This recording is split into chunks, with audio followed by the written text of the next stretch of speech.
Grapsody with Will, Phil, and Reg, trying to keep it real instead of what you usually get from these talking heads. It's Grapsody, we're here to fill the void. 3 black fans, different perspective, got to fill your voice. Coming with the podcast, talking majors, indies in between, yeah, it's all that. And we're down with Fightful, better fall back. Coming for respect, we connect like a ball bat. No need to double check, these are all facts. You're listening to us talk raps. You're listening to us talk raps. Will, Phil, and Reg, yeah, we're Grapsody, here to talk raps. Yeah, we're Grapsody, here to talk raps.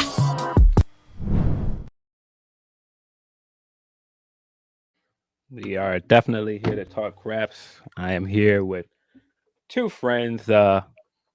Disappointed night of basketball for 2 of us, but we'll get into that in a minute. I don't want to. Don't want to. I'm good. But it is what it is. You know what the deal is. This is Grapsody. I'm Phil, Lindsay. That's Righteous Reg. And of course, we have a special guest this week. My man Nagier's in the building from Big Gold Belt. What's going on with you, bro? Oh, no, still muted. Yeah, let me go ahead and take myself off mute. What's up, Kings? How y'all feeling this lovely Saturday? Feeling pretty good. Feeling pretty great out here on this Saturday. I didn't get to get my intro off last week. It's your boy, Righteous Reg, media man, your favorite rapper, your favorite writer, your favorite podcaster. It's Grapsody Saturday. Like Phil said, very disappointing night of basketball. I ended up watching the end of the game at a bar, and we were just all so sad. There was like 3 Lakers fans in there really getting their shit off, and I'm just like, shut up, you damn loser, you damn bald head. Ah. You know what? We won the chip last year. You can't win them all. Can't be Roman Reigns and just have the championship forever. So I get it. I understand. Yeah, apparently you don't even get an opportunity to beat Roman Reigns this time around because the guy's not even wrestling the Night of Champions for reasons I don't know. No opportunities, bro. No, we don't do that around here. Shame. No one's really surprised here, though, because, I mean, I guess it makes sense not to muddy up the World Heavyweight title by having Roman Reigns here to steal the show. But this is the same problem we've been running into for months, for years, for a lifetime. We're never going to change. It's always going to be about Roman, and the other title is going to be secondary, sadly enough. It is. Also, just for the record, you could be a Knicks fan right now. Nah. Shout out to the homie Blue. Bill, but I don't know.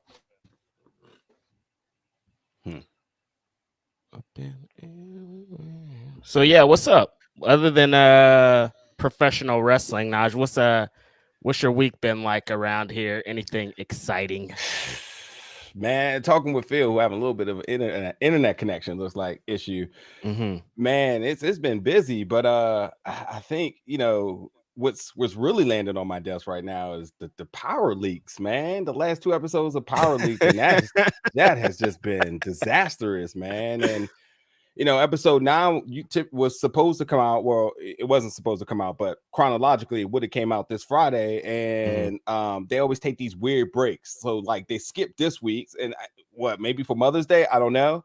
But also like I think they can kind of utilize that holiday, but whatever. And with that, which we're hiding behind the scenes right now because Phil dropped out. I guess somebody was like, "All right, so you're not gonna drop the episode this week, so we'll just leak the last 2 episodes." So for the coverage we do, we're kind of stuck in this weird position of like, one, we're not going to acknowledge the leaks. We're not going to, although I've seen the last episodes legally, we're just stuck in a position where folks are looking for us to talk about it. It's like, no, we can't. We're not, and we don't condone this. So it's just a weird situation, and the fact that pirating is still happening at these major networks in this capacity is I don't know, man. I don't know. They need to pay their cybersecurity guys more money or something. I don't know, but other than that, yeah, just kind of chilling, man. Just happy to be to the weekend, and next week we got tons of movies coming out, so it's gonna be busy. Fast. I'm seeing Fast 10 for the family on Monday, and then I got The Little Mermaid Tuesday, and then Wednesday I got something. Oh, Boogeyman. Yeah. So yeah. And White Man Can't Jump. I knew you all were talking about this couple of about things that don't need to be touched and whatnot. Yikes.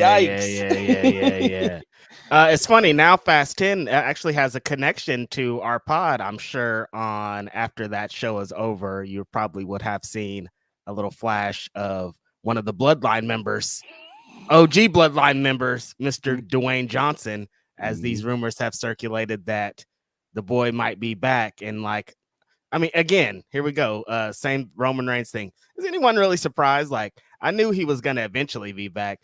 Nothing's final. Nothing's forever. If you have a big release and The Rock saying that this is about to be huge, the 10th one, come on. You know he's going to get his shit off.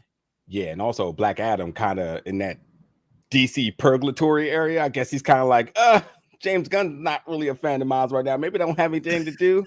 Vin Diesel, hello, can we still work something out? And let's go somewhere where they like me besides this the giant star of the movie. Yeah, so there's that. Oh man, are you back, Philip? We're about to send him some bandwidth magic. Send him Phil some bandwidth is hella funny. Your bandwidth's on the way. Yeah. Maybe we can get a couple of these super chats in while Philip Lindsay's trying to get his connection back into life, back to reality. Yes. Phil.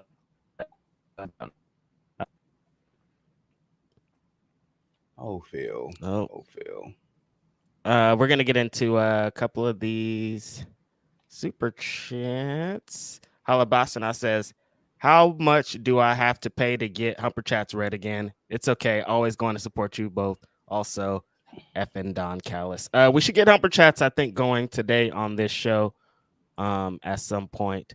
Hopefully, Phil Lindsay will be here for that. Yeah. Technical difficulties. This is what happens when Will Washington leaves us, goes and joins the other company, the one that never paid us. They only pay one of us now, not me. Not Philip Lindsay. He's getting his money over there. These are the things that happens when you lose the expertise of Will Washington. Shout out to Will Washington. He's a ghost somewhere, mysteriously just like hovering around this podcast because, you know, Grapsody's forever. That looks like Phil right there. That looks like we were good to go now. That's him. Yeah.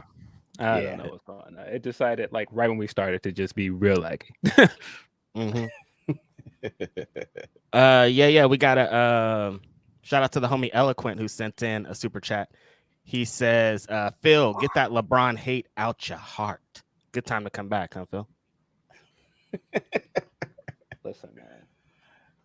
I despise this idea that you have to like everybody. You don't have to like every player. You do not. It's fine that I don't like this guy. I think the fact that people troll every time because they know I don't like him is goofy. It's like, you know, I don't like the guy. Like at this point, I have plenty of reason not to like the guy. That interview was this week after the game is prime example of why I don't like the guy. Oh, well, I don't look for opportunity to flop, guys. I've never been on a team that flopped in my 20-year career. Wildin'. Like, really, dude? Like, come on, bro. Stop.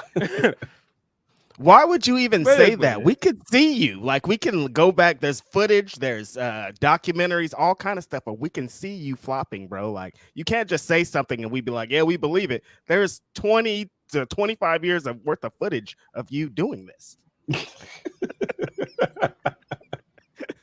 Yeah, I mean, it is what it is, man. Like, I mean, they got their win. I know that this is a different series. Like, this is different than them just winning semifinals because, of course, like Warriors and LeBron fans are like always head to head.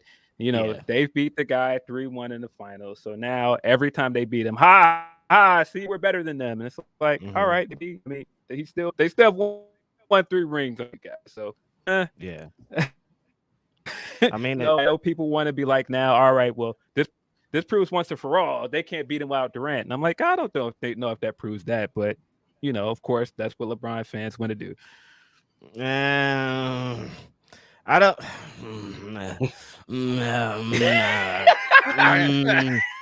Listen, I don't know what the hell happened. The Warriors don't like I was saying to Phil and Will in the group chat last night. None of these teams are gonna beat the Nuggets because nobody could stop Jokic, and that's the point that seeing in this playoffs, like they couldn't stop AD to save their lives. When AD was like, "I'm about to dominate," he just went and dominated, and no one could stop him. So I've been nervous the whole time because AD's been on his shit, and when he did that fake concussion angle the other day, I was like, "All right, we lit. He out. He in a wheelchair. Like we should be good here." Yeah, no, he pulled out the Paul Pierce, but then he did the Kevin Nash. He lifted it, and he really didn't have a leg. His leg wasn't hurt. So good play, you guys. AD and LeBron are just wrestling promo and doing it up over here. I feel y'all. I'm not mad at it. Jenny Bus writing the scripts. I'm saying, like Noah said about this guy. Hollywood is ever these guys, man. I know people might feel away because people were all upset that Chuck and Shaq were laughing at him doing this wheelchair thing, but no, some of this was funny, man. Just the way people overreacted to it was very funny. I'm not going to sit here and say that he wasn't really hurt, but just everything about it was just ridiculous. But that's this team, man. That's why I don't understand why people are like, "Oh, why are you guys jumping all over?" It's like, you know how dramatic your guys are. You know your team at this point. This guy left and came back and told us he had a torn tendon in his foot. We haven't heard nothing about this injury since he's been back. Like, not one word of this injury. But people, again, like I said, "Oh, why are you guys acting like this team is soft?" Like, nobody thinks they're soft, but they over dramatize everything because that's how they are. It is what it is. Yeah. And now they're gonna win the goddamn NBA championship. It's crazy. Now I'm seeing people going, "Oh, well, LeBron's going to win this championship with 1 foot. Pay homage." It's like, y'all ain't said nothing about this foot injury since he's been back before the playoffs. Not his foot injury. This dude has been running with no problem, jumping out the gym, blocking shots. You ain't heard nothing about this foot injury hindering him. But now this foot injury is an issue. As soon as they lose, that's when it's going to happen. Oh, they lost. Oh, it's because LeBron's foot, man. They couldn't do it without LeBron. He only had 1 foot. Yeah, okay, but they could do it with him also with 1 foot. I don't really understand what's going on here. No, it's fine, man. But yeah, this was I don't know about you, but this wasn't the most enjoyable series. I was looking for more competitive games. We got like 3 blowouts, and then we got maybe 2 close games. Yeah. And so I was like, this isn't really an enjoyable series for me, but it is what it is, man. I said when the playoffs started that I was starting to get that feeling with the way the matchups landed that this guy could slide into Western Conference Finals. And sure enough, it's happening. Breathe. Stop, breathe, count to 3 is what they used to say back in the day. We're all fine. Everything's okay. I hope your team is still out there. Anybody in the chat, I hope your team wins, and I hope you can celebrate, and I hope you can go to the parade. I don't care about the rest of this NBA. Listen, man, embrace rivalries, man. Everybody that's just like, Phil, stop hating LeBron. Like, look, guys, there are Warriors fans that hate Curry. It is what it is. There are guys that, like, listen, can't stand Dwayne Wade to this day. Exactly. I'm not going to get over that. It's fine. Can't stand Isaiah Thomas. Never going to get over that. It's fine to have rivalries in sports, man. It makes these things fun. I don't know if I have any hated NBA players. Maybe CP3. I don't really something about him. This guy, boy. Good time for that CP3 slander, man. Because I don't know if there's any NBA player I don't like. Like, I gotta think about this for a minute. Yeah. There's a lot I love. Like, back in the day, like Sean Kemp was my man. Listen, Sean Kemp was really dope. But like recently, I gotta think about this. Yeah, no, I can't think of anybody I really hate too. Like I love too, like Dame Lillard. Like that's my guy, Oakland. Like just want him to eventually get a chip. I don't know if he ever will. He's probably gonna have to leave Portland to do it. Yeah, Stephen A. wrestling with Portland so much, man. Yeah, Stephen A. just already tweeted saying, "Bring him to the Knicks." Knicks, bro. I don't think coming to the Knicks. Yeah, keep that one, Stephen A. We're not gonna go with that one. We're gonna keep it going. So, who's gonna win this here NBA Finals from here on out? Do you guys think? I'm feeling the Nuggets too. Old school basketball and Joker is just a problem. a consistent problem that doesn't look like there's a fix for this season. So, nah. If Nuggets pull this out, I think they're winning, man. At the beginning of the season, the way Boston looked, I was like, this might be Boston's year. Watching Boston in the playoffs, not so much, man. I don't know. Boston looked like they ready. They a game away from floundering and getting out of here. Right. Appreciate Jason Tatum dodging the biggest bullet of his career the other night because, boy, those first three quarters of that game, I was like, what is this dude doing, man? I went on the timeline and saw your tweets about him, and I was like, man, Jason Tatum's playing like shit. And then at the end of the game, he is the hero. I'm like, what happened here? He looked. I can't do it justice with the tweets. You had to be watching these games, man.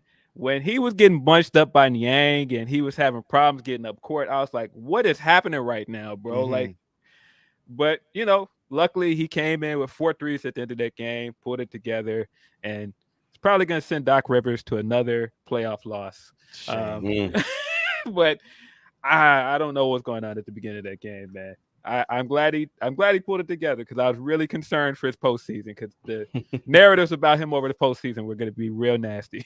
Was not going to be able to beat those allegations. You think the Nuggets have a chance to lose to the Los Angeles Lakers? Anybody has a chance to lose to the Lakers. Yeah. Watching those games, I know people are going to be mad when I say this, but I know when you shoot 30 free throws in a game, you have a pretty good chance of winning the game. When you shoot 40 free throws last night, you have a pretty good chance of winning a game. Now, I don't know if that same thing is going to happen in this series. I don't know. They're always going to have a chance, though. I don't know if they have the depth to beat Denver at the moment. That's what I'm interested to see. Yeah, shooting 40 free throws in a game. Yeah, you got a fighting chance every game with that one. Yeah, I mean, look, Warriors did not play good last night, but Warriors put up 101 points. I mean, if you put up 101 points, another team shoots 40 free throws. I mean, you don't have a strong chance of winning that, man. I mean, I know people are gonna be like, "Oh, don't blame the refs." No matter how you look at that, either you're fouling too much or it's just if you give up 40 free throws, you're gonna lose. Yeah. No choice, no way. Some more super chats here. We got the homie Jake Solzar today. I can't stand LeBron. I hope the Nuggets beat the brakes off of them. I mean, I'm definitely not rooting for this guy in the next series. I'm definitely reluctantly rooting for the Nuggets. How did we go from the beginning of the Lakers season to this? Is because at the beginning we were all getting them out of here. They were like old trash, broken down. Like AD was in his wheelchair gimmick every other week. Like, how did they get from there to here? Russ. Yeah, I mean, they definitely, the entire season was worked in a way of like making 82 game season condensed to 40 by making sure people work like once a week here. And then they just cut it on in the playoffs, and everybody likes the Laker name in the playoffs regardless of who's on the team, and they just happen to have a very strong competitive team that can cut it on in the playoffs. So it's kind of like you expect them to be there regardless of what the regular season do, and then they make for good as you said, you rivalries, but you love to hate folks and people get invested into it, Oh, in the back of my brain, I keep forgetting about this could be Lakers versus Celtics, and people love that shit. Oh, and so does everything that's involved with production and companies. Everybody wants that. I mean, the vignettes are probably getting loaded up right now. They're like, listen, we need this. We don't want to scrap these projects here. See, that's they working like WWE for accolades. And I mean, look, I'll give them credit. They made the right trades at the deadline. They got hot at the right time, and they slid into the playoffs. I think that has been advantageous for, the NBA and, the industry, because clearly when LeBron's in the playoffs, it's more to talk about. But, they had a good run at the end of the season, and they made a push. Went up against an immature Memphis team that as soon as I saw Dylan Brooks talking, I was like, I feel like they about to lose this, man. And then, you went up against a Warriors team that frankly isn't the Warriors team from last year. Terrible road team this year. God awful. If this was the team from last year, I don't know if we're having the same conversation, but Yeah, it is what it is. No excuses. Jordan Poole was acting very erratic throughout a lot of this. Poole was awful. Clay was awful for the last 3 games. Oh my God. What happened to this dude? I don't know, man. Bay Area weather's changing. These niggas are outside and not in the gym. I get it. I see. I'm ready to get this podcast too, so I can go outside with my shorts on too. But look, I'm not a championship basketball player that's supposed to win the chip for your damn city. It's all because I know they won the chip last year in the Chase Center, but I'm still gonna forever be because they crossed the bridge over into San Francisco. You gotta see how them crowds look compared to when they were in Oakland. It's just different energy, man. You can't replicate what Oakland gave up in San Francisco. I'm sorry, you guys. Jake says Jimmy about to make his way back to the finals. Yo, big shout outs to Jimmy, man. Yeah. Going from a guy that lost in the first round of playing tournament to 4 wins away from going to the NBA finals again, man. Yeah. Legendary stuff, man. I seen ball and all the way out. I seen him jump at a press conference and literally had his shirt off. Have y'all heard this? Because for no reason was I looking down this dark rabbit hole, but you go on the YouTubes and sometimes you just get suggested videos. And I saw this one video saying there's a running theory that Jimmy Butler may be Michael Jordan's son. What? What? I've never heard. You went all the way down the rabbit hole for that one. I'm trying to tell you that they say he has an estranged son. And folks know, and then they mapped out when Jimmy was born, where was Jordan playing when he was born, and there happens to be like by the timeline, like he actually was playing. I forget where Jimmy Butler was born, but he's actually had a game in that same city, and they just drilled on. Then they started doing comparisons to like facial structures. I was like, crazy. I've never heard this dude. It's the wildest thing. I was like, somebody got a lot of time on their hand, but I couldn't help but to laugh. Don't go look it up. Speaking of a long season, remember Jimmy Butler started out with extension dreads, and we were like, I don't know what. Yes. Well, I don't know what the hell Jimmy Butler is going to be into this season, but he turned it all the way around too. I love that he took that picture with the extensions at the beginning of the season, and then he immediately took them out. So now when they use the renders all season, they still had the dreads on it. Like, he don't look like that. Jimmy is a wild dude, man. Like him posting that picture of him with the boo-boo face, looking at them, trolling after he won. Love Jimmy, man. I might want to see Jimmy get the chip at this point. I would love to see this guy win a chip. This guy is essentially Vegeta as a basketball player, man. Straight up. Jimmy B. Let's go, Heat. That sounds crazy. Jake also says, I really hate LeBron and hate anybody who has ever played on the Celtics. Man, the whole squad. Jeez. From now all the way back to the beginning. I mean, that's how it be with these rivalries, man. Yeah. You can't hate on the legend Bill Russell though, man. It's an icon. Not at all. I mean, I fucks with KG too. I started to hate KG at then.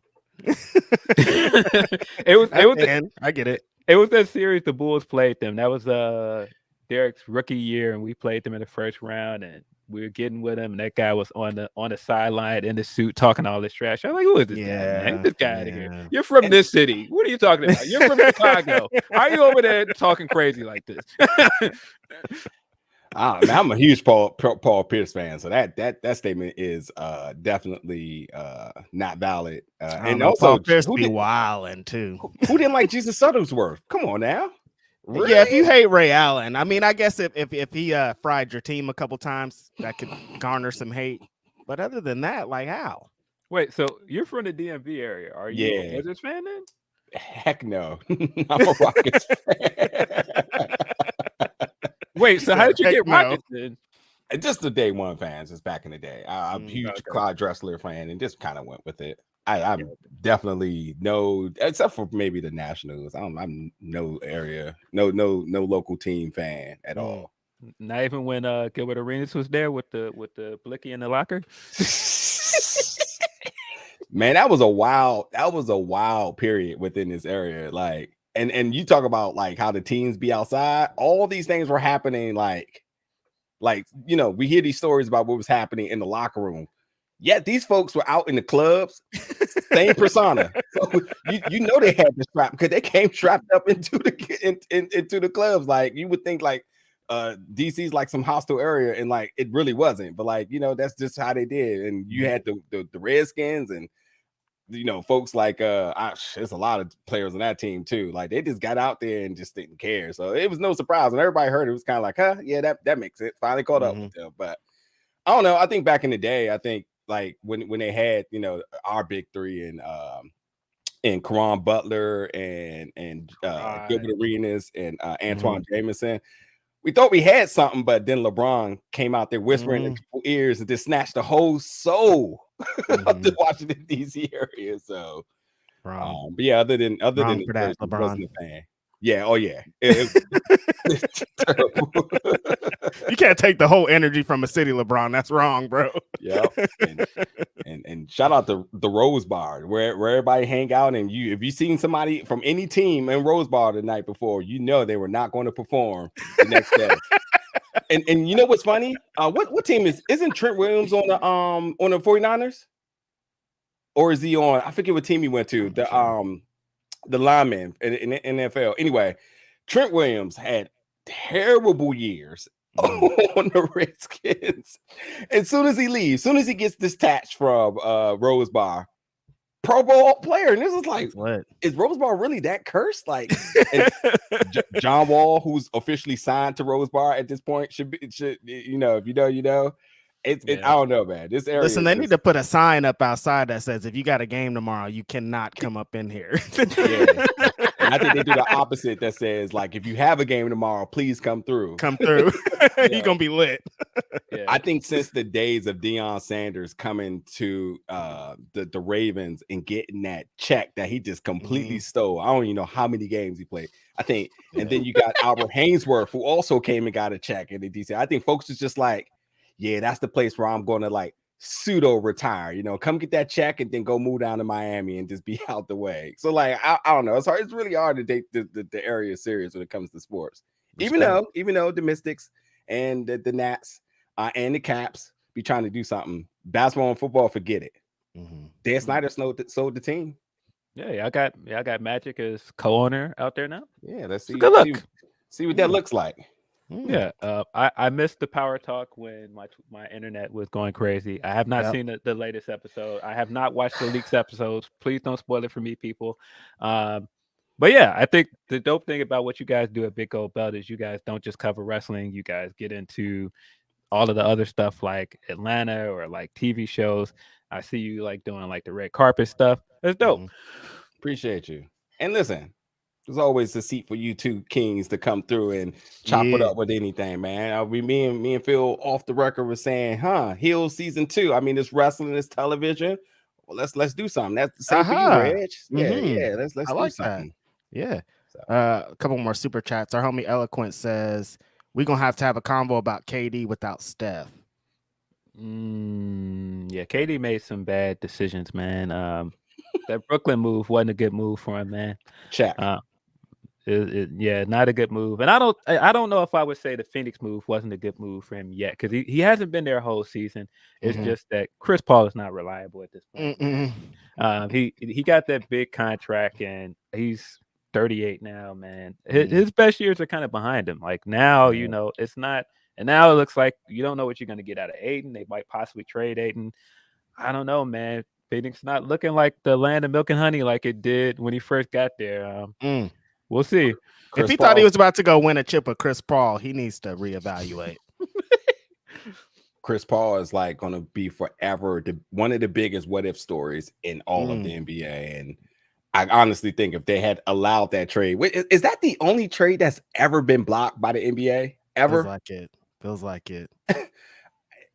To think that he possibly could have landed on a winning team that year, I don't think we'll be talking about Chris Paul playing basketball right now. But I think he is so hungry to solidify his legacy that we're just going to keep seeing him push his body further and further. And I honestly do not think you get him ever healthy for an entire season. And no, not at this age. No, Yeah. I think that's over with. Part of me really wants to see Katie and Russ reunite and win a championship, man. I think the story of that would be really interesting, but I just don't know if it's meant to be. But part of me would really want to see that. Yeah. For your aware, homie Blue says CP3 not top 10, LeBron worst actor, proud of New York Knicks. At this rate, you gotta say LeBron's probably one of the best actors in the NBA. Yeah, exactly. We might have to flip that. Get this man his Oscar because he be out there capping. Yeah. Think we got our super chats at this point. I'm trying to get down to the bottom of them. What time is it? No, we still got in the meantime, do we have any Humper chats? As you know, you can send us your Humper chats at humperchat.com/Fightful. Yeah, somebody already said they Hala said he wanted you to read the super chat or the Humper chats, but we do have a couple more super chats. Our homie Reggie Simmons says, "Peace to the Grapsody crew. Man, Roman about to be walking these streets of 4 belts. Just nasty work, straight up." Don't wish that on us, man. Don't wish that on us. Why are they doing this? We're gonna get into it. My homie Rick says, "Lake Show got this." No, they don't. Look, man. They might. I don't want to see it, but they might. The funniest thing about all of this is they might have to give Russ a ring if they win this. Yes. Oh, that is very interesting. That is a story. Oh man. Wow. I love it.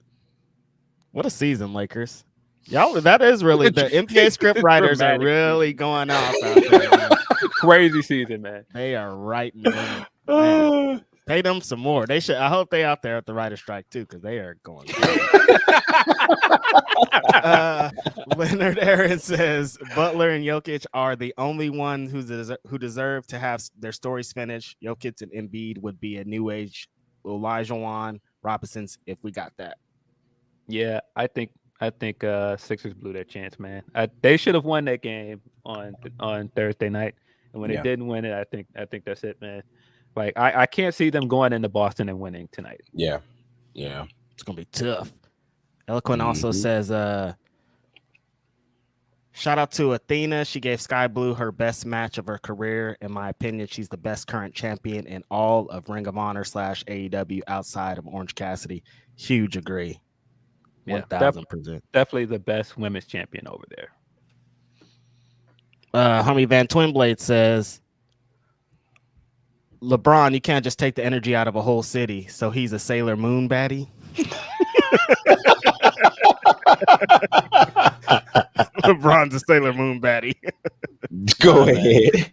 It happened, man. It literally happened. He literally whispered in Gilbert's ear, and it has never been the same since. That's hilarious. R. Curtis says, first time super chat. Love the show.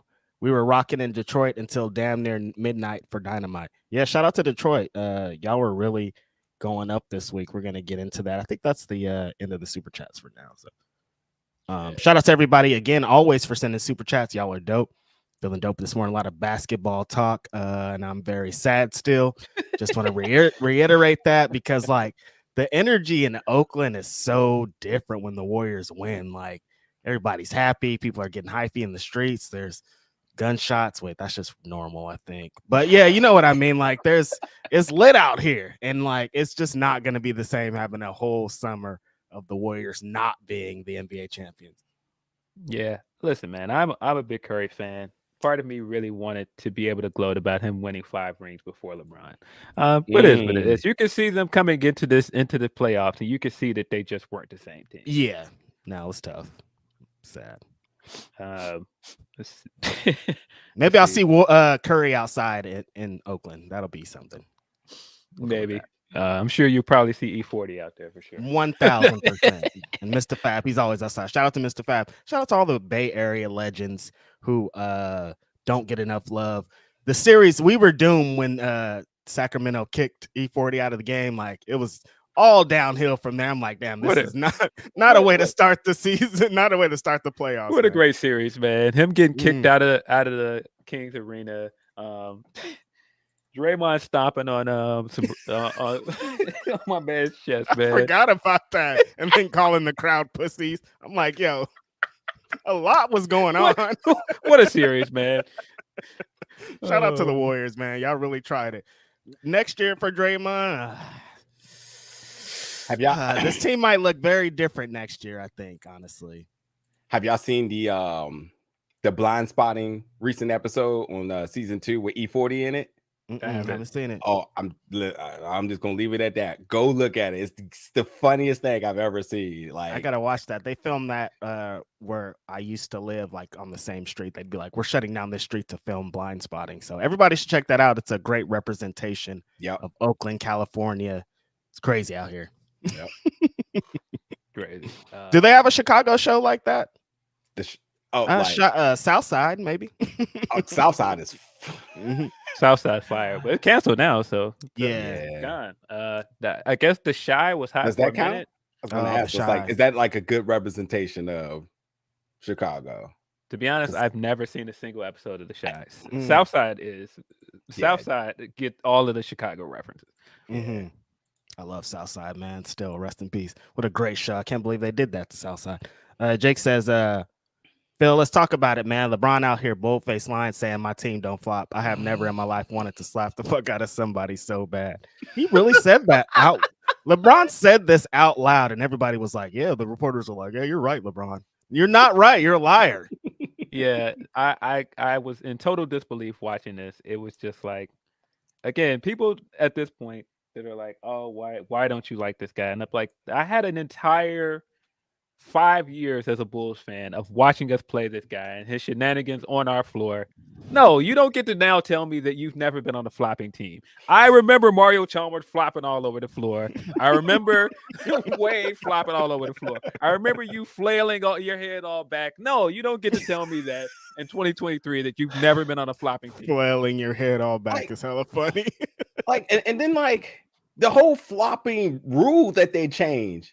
I'm confused. Like, did we just forget about this? They're like, it's all because of LeBron and his antics and everybody that's around him.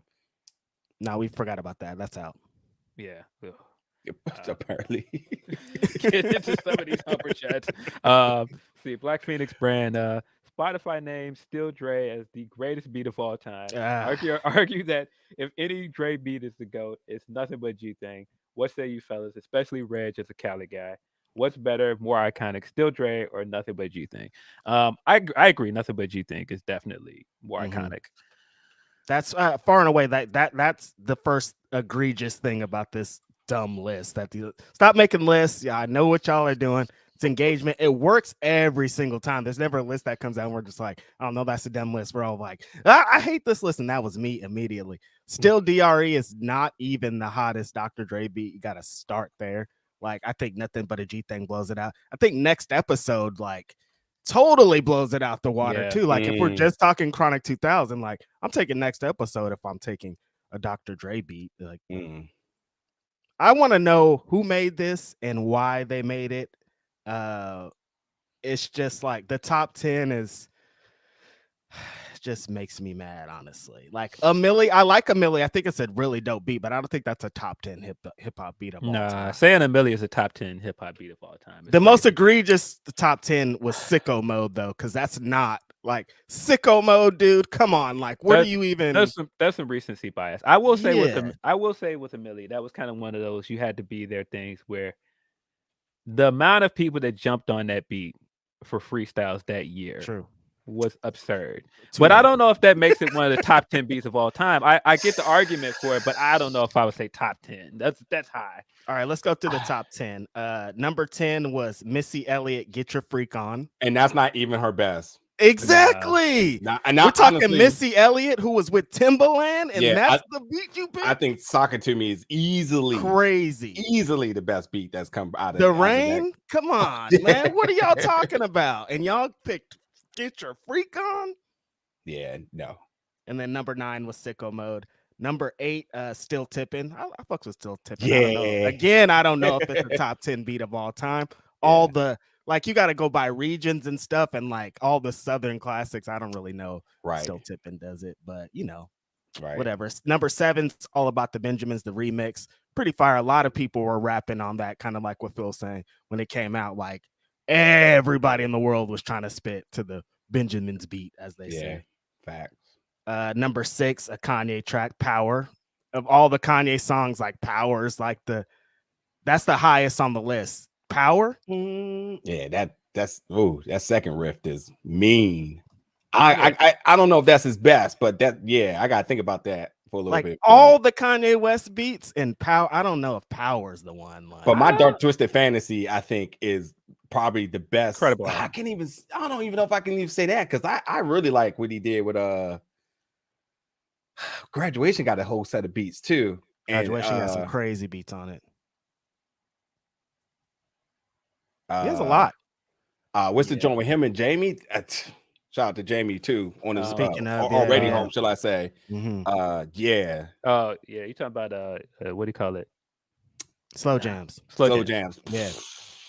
Yeah, that's crazy. See, you touch certain classics, you know. Some people's kind of like, but I mean, touching that with the sample there, I'm sure that's masterclass of beat making. And then number 5 was a Millie. Number 4 was Big Who Shot Ya. That's a dope beat. That's a classic beat too. Number 3, one of the most iconic beats of all time, the Clips Grinding. Like that deserves to be top 5 because like lunchroom table action. Come on, anywhere you can get any hard surface, a car, let's go, side of a wall, the ground. That's on that list of things that makes what Jimmy said so egregious. Like y'all can't name me any Pusha albums. I'm like, or any Pusha records. Like, what are you talking about, bro? And then he was like, you can't name any Clips outside any Clips records. I'm like, you can't just take the Clips records out of there, though, man. You can't say the Clips. He was in the Clips though. Yeah, that was wild. Shout out to Pusha T. I think today's his birthday, right? Is it? I think it is. Happy shout birthday out to King Push. And then number 2 was Shook One's Part 2. Very iconic beat. Yeah, deserves to be top 5. And then number 1, Still Diary. So yeah, there's a lot that I would change. Like, I think that we're talking about West Coast beats. I think 93 Till Infinity is probably the greatest West Coast beat, maybe even song for me of all time, just because it's amazing. And that's number 47. So I'm like, shut up this dumb list. What are y'all talking about? Yeah, they're definitely better Kanye beats than Power too. Like I'm just thinking, like they're definitely better. I mean, that Stronger beat is crazy. Like I mean, like Graduation, he was in his bag. Like I know, Kanye is like Kanye now, but Kanye was the guy at one point. Like the guy, producer / rapper, man. That guy was killing. Like if you get into like Kanye's Jay-Z shit, like I'm just niggas in Paris. Come on, like what right there. I think that's on the list. Come on, Otis. Come on, bro. Otis is crazy. Yes. So yeah, let's move on before I blow a gasket.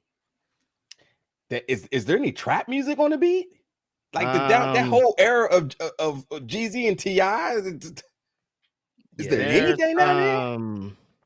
Because that's what made, I mean, I don't know, this might be an arguable statement, but I mean, especially if you're from New York, but like, I think the trap music era really is what kept like the mixtape era really thriving. And it is. They have like Crime Mob, Nuck If You Buck. They have Future, Mask Off. Mask Off is fire though. Mask Off is fire, but that's number even 34. His best beat. That's what I'm saying. Like, if we're talking about the best beat of just these artists, like, I don't know if I'd pick Mask Off for Feature. Like, that's a fire beat, but like, of all time, yeah. And March Madness also Feature, but it doesn't look like they have any T.I., some of his hottest songs, but like Jeezy Go Crazy is a crazy like come on, what's going on here? Yeah, you got to get thrown beat on there. It deserves to be on there, man. And then number 50 is Chief Keef. I don't like. I fucks with that. Fuck with Chief Keef. That was a moment. That was a time. I remember like you couldn't turn anything on without hearing, "Oh fuck, nigga, that's the shit I don't like." Bang bang. What a time. Yeah, Chicago. Chief Keef coming out with Tank was definitely not on my bingo card this year.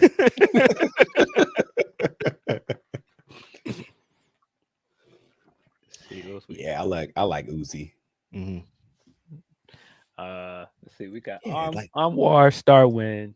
Hello to everybody on the show, Mr. 616. is usually Steph accurate about a lot of things, but he went out like Poole did on those Suns and Warriors picks. Much love to y'all. Hope the weekend is great. Yeah, I don't think anybody expected the Warriors to get blown out in some of those games, but it is what it is. Yeah. Let's see. A good start to the Best of Super Juniors 30 tournament. Like all the block matches each night. Also, no Chris Paul squad is going to win till he makes amends for all of those nut shots over the years. Go Heat. So never. Listen, if you don't know anything about like Chris Paul, I'm sure that sounds wild. Just saying he's going to make amends for all of those nut shots. People are like, "What are you guys talking about?" No, this man has a history. It ain't gonna sound wilder than what I'm about to say. Listen, if you just grab the nuts, you can win a championship. Just ask the Dwight Howard.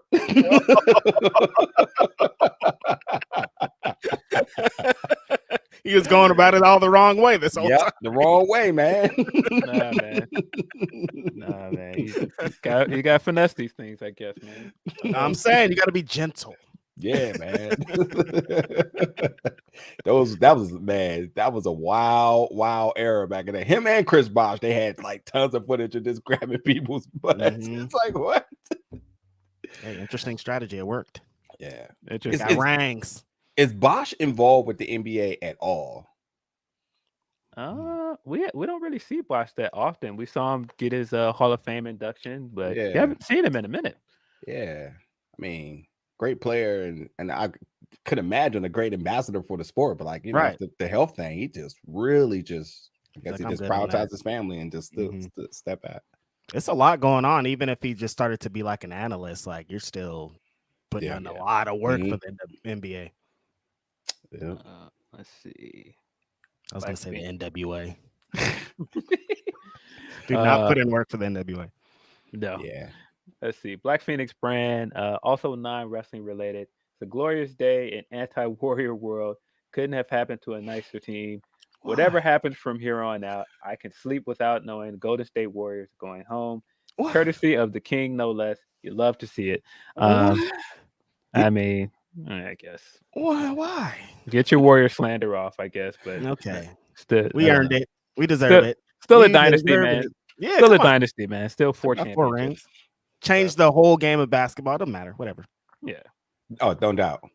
You know what though? When that Steph Curry got a documentary dropping soon, it premiered at Sundance. I think that's probably going to be something that changes the narrative about people really. And I mean, it's all been there the entire time, but really understanding like Steph Curry, you know, as a person come from Davidson, and just taking the NBA by storm, freak injury, and absolutely revolutionarizing the game. You know, there's only a few folks you can actually ever say that's ever done that. And AI's one. I think you could say maybe Bosh, but just bringing him up. I mean, he turned the 4 into a crazy position. And then Steph Curry, who says like, yeah, you can win games by shooting the lights out on the court. You don't need a big man, you know. So when it's all said and done, all the Steph Curry hate is going to go away. Yeah, no, totally. he's going to go down as one of the greatest players of all time, for sure.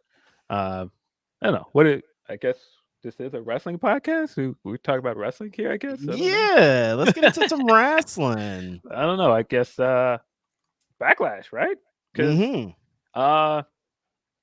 Pretty great show. I thought liked it. I thought we were in for a good show when we saw the crowd on SmackDown to begin with, but this was a really good show. What do you guys think? I liked it a lot. Oh, look at that. Ding, ding, ding, ding, ding. Righteous Reg likes the WWE show.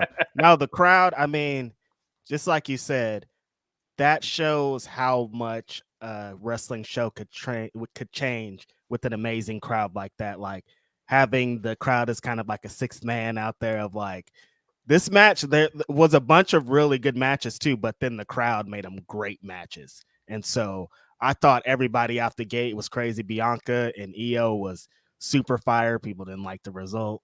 I think that's where we should start with Bianca being, because I've heard it way too many times this week, the new John Cena. Is it too much? Have they been giving her too much? She beats everybody. Is this a thing? Is Bianca the new John Cena? Because it just feels like they, you know, how they do with black women. I don't think she's the new John Cena. I do think that I would have liked to see her get more character development in this run. I would like to see some more stories in this run, and we haven't gotten them. It's just been essentially her just beating everybody. And Like I think, Cena. yeah, I mean, and so I think that's kind of the criticism I have of it. I do think they missed their chance with Asuka at Mania. I do think Asuka should have won, and kind of trying to coming back now and go, all right, well, Asuka's a heel now, and it's like she wasn't doing heelish things then, and Right. now you're trying to make her a heel, and I don't think she's gonna get booed like they think, especially seeing the reaction at WrestleMania and seeing some of the reactions to Bianca in general. I don't think people are gonna boo her like people, like at least like WWE wants them to. Mm-hmm. Yeah.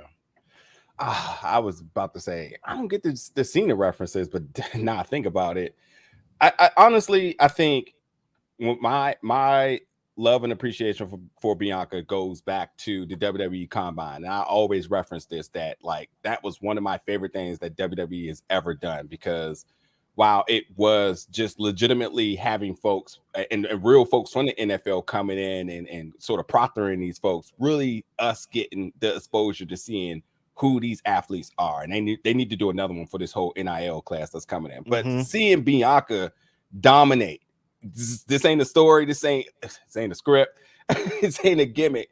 Just seeing what she was completely capable of then, I've always been thoroughly impressed about just knowing the athlete she is.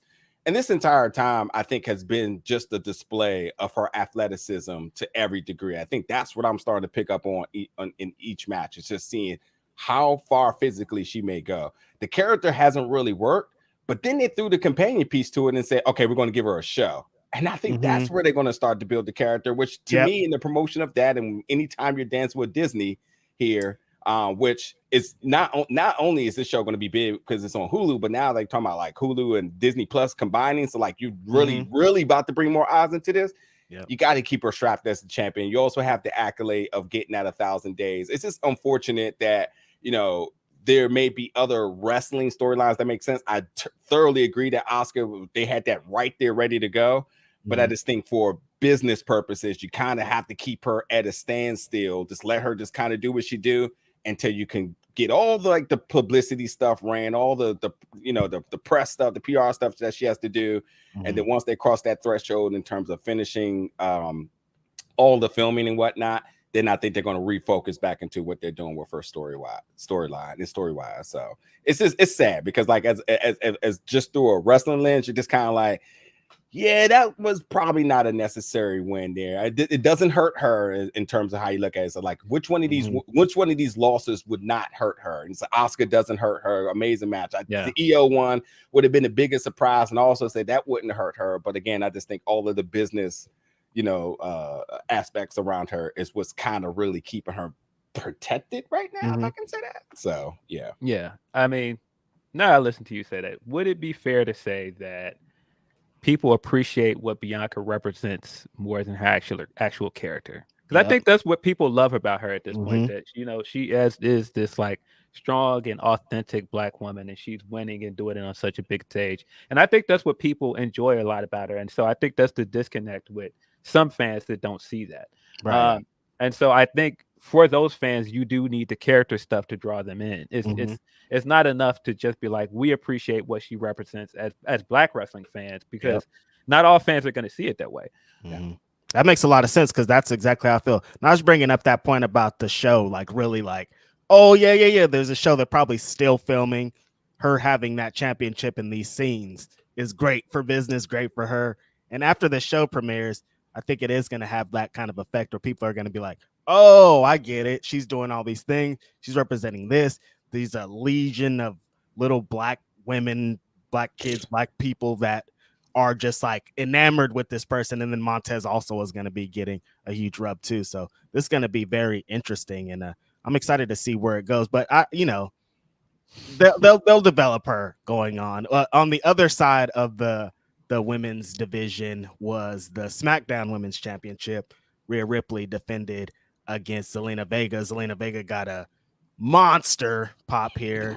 Came out with the Puerto Rican flag representing There were some tears. How did you guys feel about her kind of breaking character to start the match? Did that affect the match for you? Because people were offended by her, being emotional before the match started for some reason. I mean, she's a babyface now, so it's not really breaking character. And this is the first time she's ever been a babyface, so it didn't really bother me.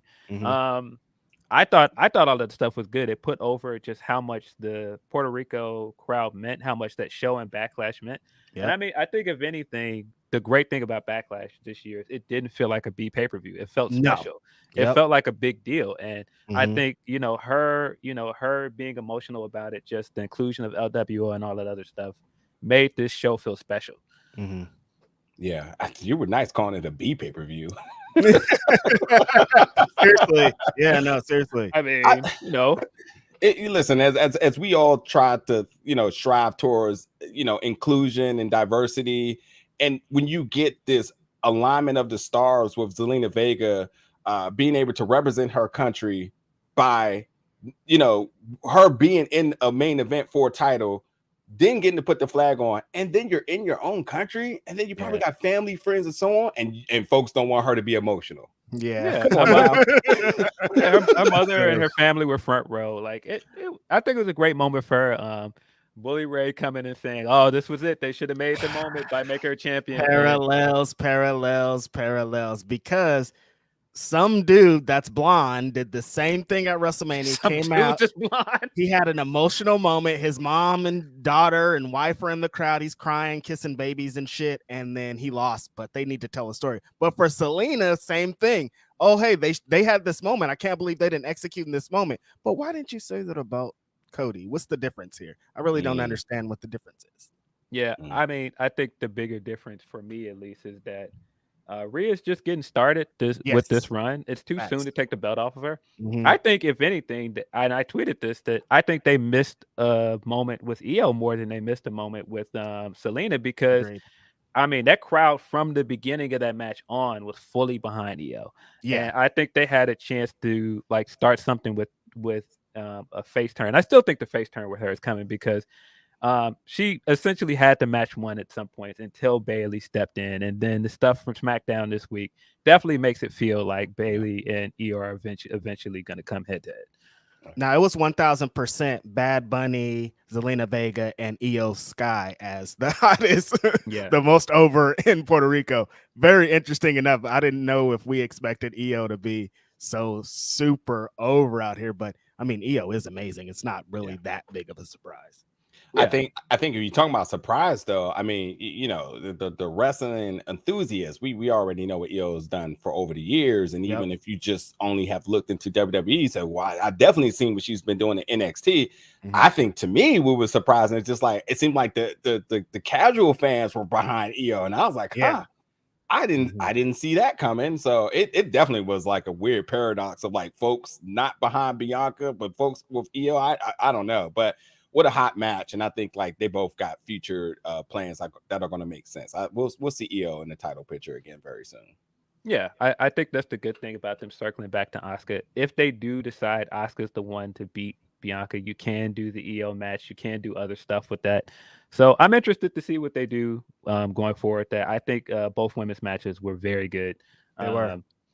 Yeah, I mean, you got to feel really good coming out of the show, in terms of representation. I mean, we talked about it last week for SmackDown, just what LWO means to a lot of people and how cool it is to see something different, and just everything we got on this card, from LWO to Selena to Savio Vega, Carlito showing up. I thought it was all dope. Yeah, I mean, let's get into that match. Bad Bunny wrestled against Damian Priest.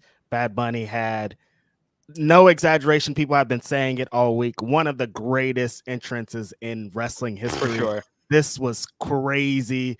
The crowd, when his music hit, and the crowd was just bloodthirsty to see their guy. This was if Michael Jackson had a pay-per-view in 1992 and it hit in anywhere in the country, it would have been lit as fuck. This felt like that. Michael Jackson, though, he wouldn't have moved. He would have just stood there. Yeah, no, he would have stood at the entrance for at least 20 minutes. He was minimum. It all in, for sure. I mean, I said that the energy, you can feel through the screen. It felt like, Freddie Mercury on stage at Live Aid.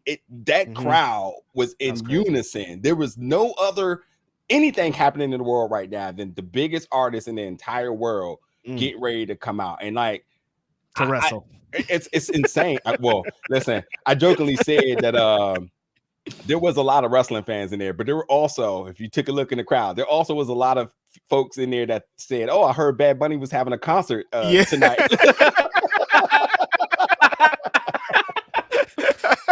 They just thought they was going to a Bad Bunny show. That's it. They did not care. He's like, "Oh, we coming out with his best song. Okay, cool, one of his best songs." So like, but yeah, what a magical moment. When in a second I'll talk about Damian Priest, but like, what a magical moment, man. This entrance was just insane. The energy that Bad Bunny brings to WWE is like nothing else, nothing you've seen ever. We've seen a lot of celebrities come in, but none of them like legit at the peak of their popularity where they're the hottest artist, like Naj said, in the world. Streaming numbers are crazy, insane. Like you don't have to do this. You could be at home kicking it with the Kardashian with your legs up, but instead you're out here having a hell of a match when the bell did ring against Damian Priest. And we have to, of course, give it up to Damian Priest for putting on an all-star performance, getting his way into the main event scene by putting on a show, guiding Bad Bunny through this match, being a great heel, having to put up with a lot of shenanigans there. There's a lot of stuff going on in this match. Great match all around. Both guys did great, got 4.5 stars.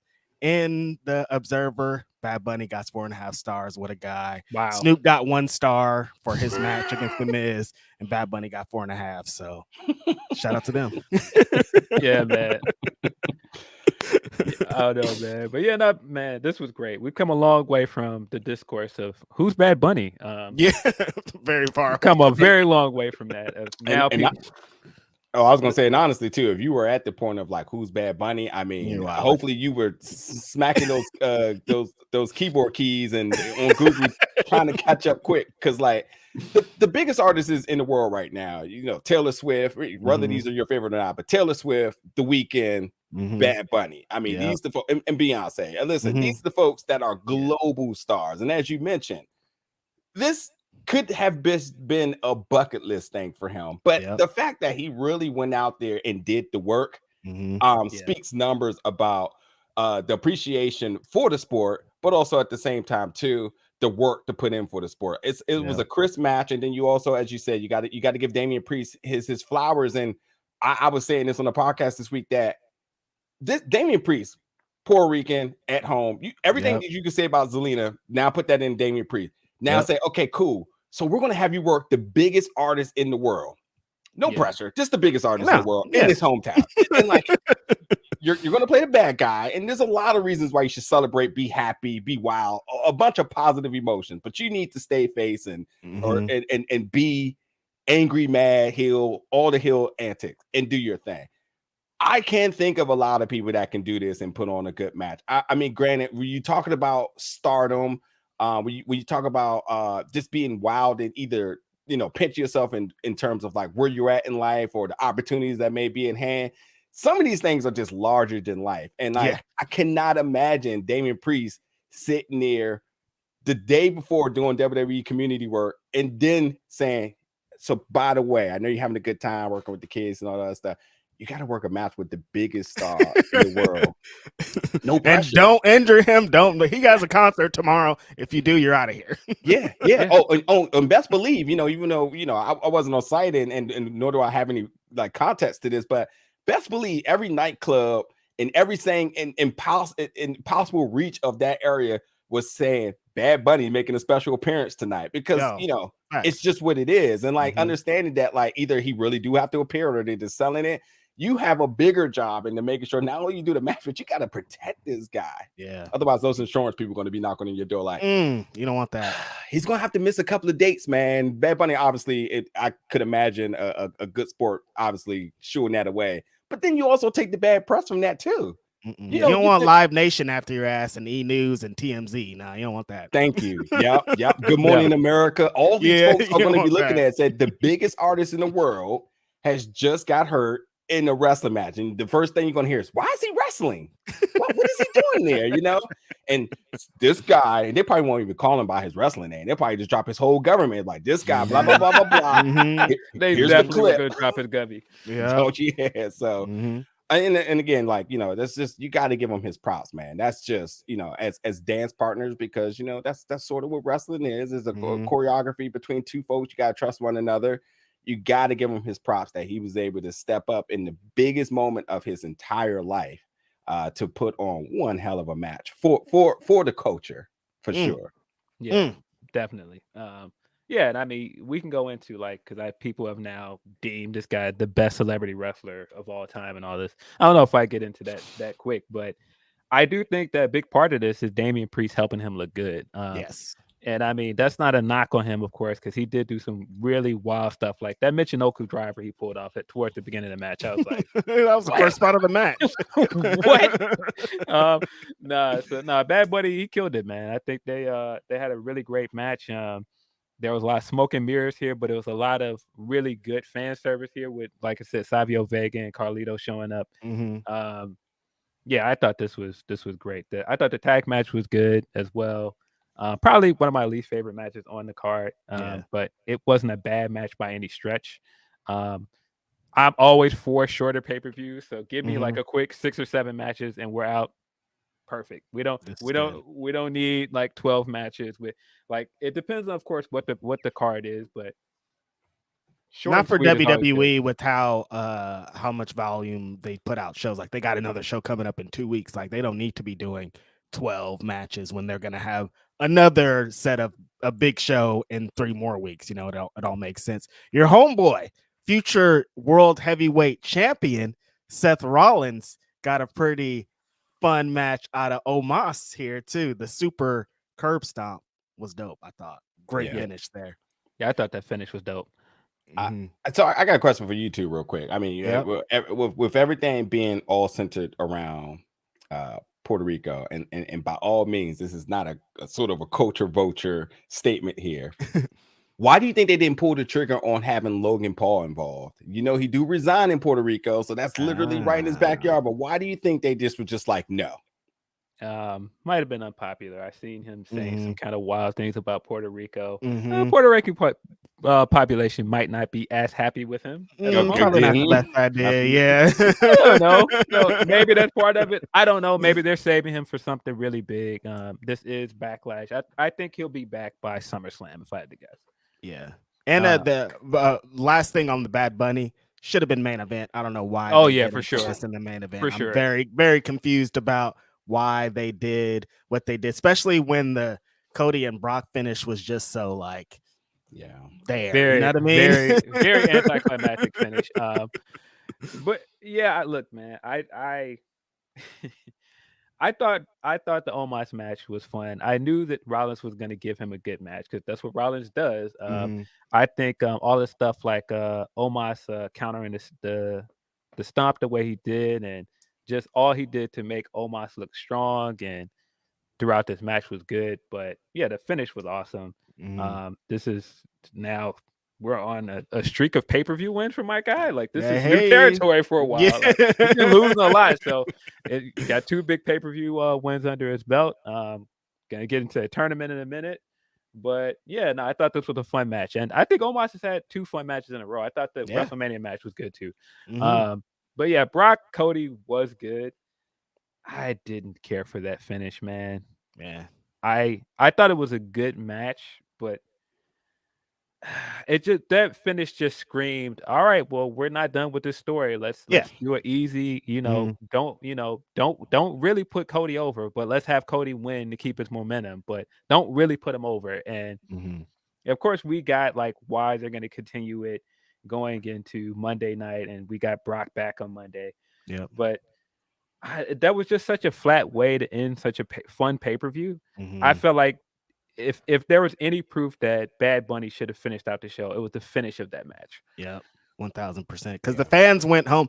They went home happy, but they would have went home way happier with that entrance of Bad Bunny, that match, Savio, Carlito, everything LWO going on. And then Bad Bunny wins and we go off the air with everybody holding his hands up and everything. That was the way to go. This Cody thing was like, okay, Cody's still here. He's still the big star. Like it's they can never like get it right. It's like this.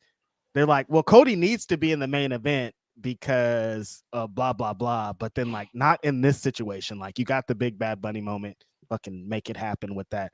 Very interesting things. But, you know, Brock's has to be they got to keep Brock strong forever, no matter what. Oh, I need to know what's the embargo for that for the cliff notes of that meeting room in terms of how that decision was made. That match did not go last, the Bad Bunny match. There has to be a bunch of folks, or at least somebody say, I think this is out there, and everybody's like, no, and everybody probably just I don't know. It's literally there's literally no reasons why. And even they tried to bill it as the co-main event. I was kind of like, yeah, it wasn't. I said co-main event, and then there was 2 matches between the main event. Like that's not how co-main event works, big bro. Co-main event is the main event, one main event, and then the next main event right after. Co-main event, the first match of the show, I guess. Okay, sure. I mean, if I can give any devil's advocate for it, is that if you were trying to use this show and go, all right, we're getting some new fans coming in for Bad Bunny, and we want a cliffhanger to get people to tune in for Raw. Maybe you leave it on the Cody stuff, but I still think that that's a good enough reason to end with that match. I still think the Bad Bunny match should end it. For the folks who tuned in for Bad Bunny, you're going to have to wait until the main event for it. Yeah, that might be better for me. Like, you're gonna stick around through the whole show and watch the whole show because a lot of people probably tuned out after Bad Bunny's gone. I'm out too. A lot of people. I would have to. I don't know if there's any analytics out there, but again, if you take a look at that crowd, there was definitely a lot of folks there for a Bad Bunny concert. Yeah. So, AKA some baddies out there. That's what you're trying to say, Naj. I get it. Puerto Rico, sure, some baddies out there. Yo, big facts, 1000%. Let's get into a couple more super chats before we get into World Heavyweight Championship tournament talk. Shane Monster says, if Callis is aligning with Ospreay and United Empire, we're totally getting someone in the elite jumping Gideon Gray in sunglasses. Don got a British decoy, bruv. We'll get into the Don stuff a little bit, but I think it's fairly obvious that he's now aligned with Ospreay. Yeah. Ozzy. Boy, that's gonna be heat. Ospreay and Omega round 2.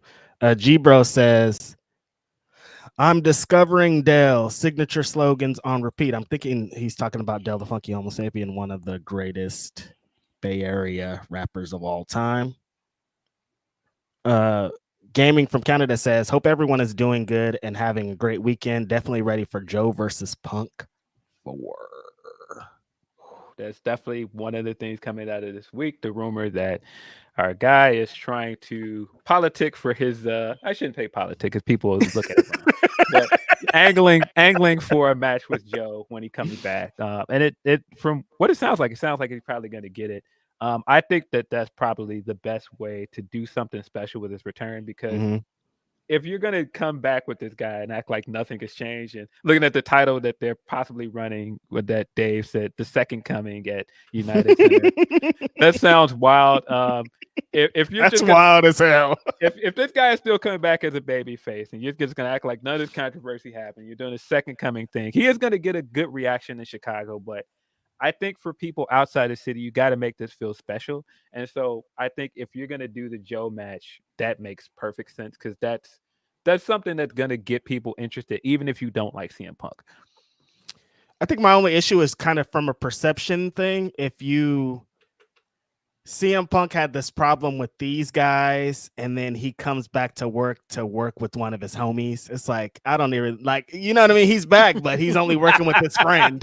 You know what I mean? I think one of the great things about the Punk feud with Joe, though, is that there was no real story to it. Like there was no drama to it. It was just like who is the best wrestler here. And so I think that makes it easier to just make this a match that you can plug in at any point. And these guys are great promos, so you can do like some recorded promos leading up to this match, and it's gonna be It's fire. just gonna bang for sure. So, I think back into our list talk from earlier. Eloquent, a producer says, as a producer, I have issues with that top 10. LOL. Yeah, I'm sure. There's a lot going on there. J Love Podcast says, International Players Anthem, a top 10 beat. it is. Man. Ooh, yeah, It might but be, man. That beat is dope. And that's the thing. Like, I rarely listen to instrumentals, but the way how the first verse comes in, it's at that point now I almost tuned out from the beat because it just goes so hard. But I mean, I don't know. I didn't. The folks all attached to the song. I don't know. I gotta just listen to that and just kind of think, because the song is probably one of the best songs of all time. I would argue that, like, top 10 song of all time. But beat, I gotta sit back and think about that. Mm-hmm. Yeah, definitely one of the greatest posse records of all time. Oh, facts. Big facts. Posse records. Yeah. Jake says, Hold My Liquor is better than Power, in my opinion. I don't know. You wildin', Jake. No, I don't know about all that, bro. No, I don't know if I pick a Yeezy pick or Yeezus pick. Jake also says, as an ATL native, egregiously disrespectful. No Outcast beat was in the top 10. No, I mean, come on. Elevators, fucking Bombs Over Baghdad is crazy. Ooh. Like, there's, you know what I mean? Like, Players Anthem. Well, come on. What are you talking about? Y'all's wilding. Couple more super chats here, yeah, guys. Appreciate everybody for sending in your super chats as always. Sweet Jones. Richard surname redacted says, is WWE inferring Sammy going to Saudi? Maybe. Oh, I didn't think about that. I mean, honestly, I saw like 10 cents worth of what that comment is probably related to. It's a political thing. I don't care. Sammy's going to go if he wants to go. He doesn't if he doesn't. I'm sure there's a discussion every single time of saying, hey, would you like to go this time? Yay or nay? And he's going to think they're not going to ever make somebody go against their religious or political beliefs in a situation like that. That's why he's very noticeably have never went. So if he's going to go, then that's his decision. I don't think that's a WWE thing. It should be an angle. Was there an issue of why? Because I don't know this specifically, but was there an issue with Saudi Arabia not wanting him there? Like, I don't know if that was an issue. Yeah, I don't really know the full story. Yeah, I don't either. But I mean, again, that's another political thing, and you know, and when you say political in certain countries, you know, that's a religious war. Different. And of course, I mean the government of Saudi Arabia, not the people of Saudi Arabia. Yeah. So there could be something on both sides that we don't even know about. So we're gonna see. It's gonna be interesting. Chris Spire says, problem with Bianca, not her, it's her booking. Yeah, I agree with that. I think Bianca has been amazing in ring. I think when they give her the opportunity to cut promos, she's great. I just don't think they've given her any like really great stories since the Becky story. Like, I think the stuff with Damage Control was good. It just went on a little bit too long. But where this reign really started to falter for me was with the Alexa stuff. And I think since then, there hasn't been any really great feud. Yeah. I didn't know that all the super chats were in one little condensed thing. Thanks for changing my life. Everything's going to be a lot easier from here on out. No more scrolling for 20 years. It's only scrolling for 1 year now. Okay, so I see it in the chat that people are saying Saudi Arabia has a ban on Syrians. That's what it is. Yeah, that's a lot deeper than some wrestling storyline. Deeper than rap. And you know what? No, while there is a lot that goes on in the Middle East in terms of their laws and whatnot, I mean, we also have seen them being very lenient for the right money and for the right situation. As what's his name? Name slipping around my head, but who plays soccer? Who's coming in with his technical girlfriend? It's like, hey, you can't be like lounging up with anybody unless they're your wife. But like, because of the money that they spent on bringing him over, it is like, all right, but it's him. So yeah, we're going to let that slide, you know? So it could, again, that's why I like getting into all the politics of it. There's a lot of like what ifs or possibilities. It's like for wrestling, it's best to just let that be. Nobody really wants to be in the weaves of predicting and guessing what's happening in the Middle East. Yeah, I mean, if he is on this card, I'd have to assume something changed. I don't think that wrestling somehow changed the politics of Saudi I wouldn't Arabia. think so. No. So if he is on the card, I'd have to assume if there was a ban on Syrians, maybe it's changed. I don't know. They're like, actually, WWE is changing things over here. Peace, peace, peace. Yeah, I wouldn't think so. Yeah. Arduin says, gonna be watching during the workday later, but wanting to throw some love and appreciation to y'all. By the way, thoughts on rumored collision subtle for Punk of subtitle for Punk of the Second Coming? Feels a bit much. Yeah, we got a little bit into the Second Coming talk. It's a wild title, but of course I will be there if once we're announcing the match and once we're announcing the location, I will be there. So, you're gonna be there regardless, even if they say he's gonna wrestle QT Marshall. Come on, man. Don't do He this. already did that. Yeah, he did that in Chicago as well. That was before the MJF promo. That was on a November episode. Oh, right? yeah. Got your ass good. Anime Otaku 2 says, if Bianca turns, she should borrow from Mr. Perfect. I think that's the perfect way. And I mean, she did some great heel work in NXT. So we know she can be a heel. I just don't think they're going to because there's too many money making opportunities with her. And I think that's where some of the Cena comparisons come in, that they have such a marketable baby face in her, and that's why they haven't changed her. But I think she can turn heel, but I don't think it's gonna happen. Yeah. And I was talking about Cristiano Ronaldo, but and you talk about that, she still hasn't landed a movie yet. So I could imagine that's the next thing that they're really, really waiting for. And that's obviously the time that she'll have to take away from the business. But right now, I mean, she wears the flag strong. And I think another reason why you should like her, she's so available. You see her everywhere. You know, she's not a champion just hiding in the rafters here. You could catch her and her husband on TikToks, and that's real, personal and inviting to the fans. And you see her every week in wrestling, and then you're going to see her on the show. So, I think there's a lot of reasons why it just makes sense to have that belt, their logo crescent right on her on her shoulder each and every week. Yeah. Meet Normus. Our homie says Spody the Outcast songs. Y'all can't spell it either. No, you're right. Dopalicious. Yeah, no, you got it. None of us can spell it in there. It's hard. I would have looked up the track listing before I sent the super chat in, honestly. Board Dude 360 says, isn't it funny AEW coming with old ROH matches and WWE with TNA matches? Joe versus Phil 4 and Bubbles versus AJ. I think he's thinking Bobby's, maybe Bobby Lashley versus AJ. I'm getting flashbacks and not in a good way. I mean, if the guys can still work, I don't have a problem with it. Yeah, right. A lot of it's inevitable anyway. Right. Yeah, I think the Bobby AJ match was inevitable, and I mean, in a lot of ways, the Punk and Joe match was inevitable. It's just like totally. Now that we've got the report that he's angling for it, that's what makes people looking around like, oh, what's this guy doing? But no, I mean, it's gonna bang, so I don't have a problem with it. Last super chat for the time. Van Twinblade says, what's the oldest song of the list, and is there any A$AP Rock on it? There is no A$AP Rock on it. I think the oldest song on the list is I was gonna say Rick James, Slick Rick, A Children's Story. Rick James. Oldest song is Give It to Me Baby by Rick James. Yeah, so that's the super chats for now. I don't know if we have any more Hump Trap, but we can of course later in the show we'll get into some more. We talked a little bit about Backlash that led us into the week's events of WWE, which consisted mostly of the World Heavyweight Championship title tournament. Started on Monday Night Raw with 2 triple threat matches featuring a whole bunch of wrestlers that are very cool. No, I'm just kidding. The first match was Seth Rollins. Who's in this match? I can't remember. Help me. I can't remember. Seth Rollins was there. Not Cody. Not Cody.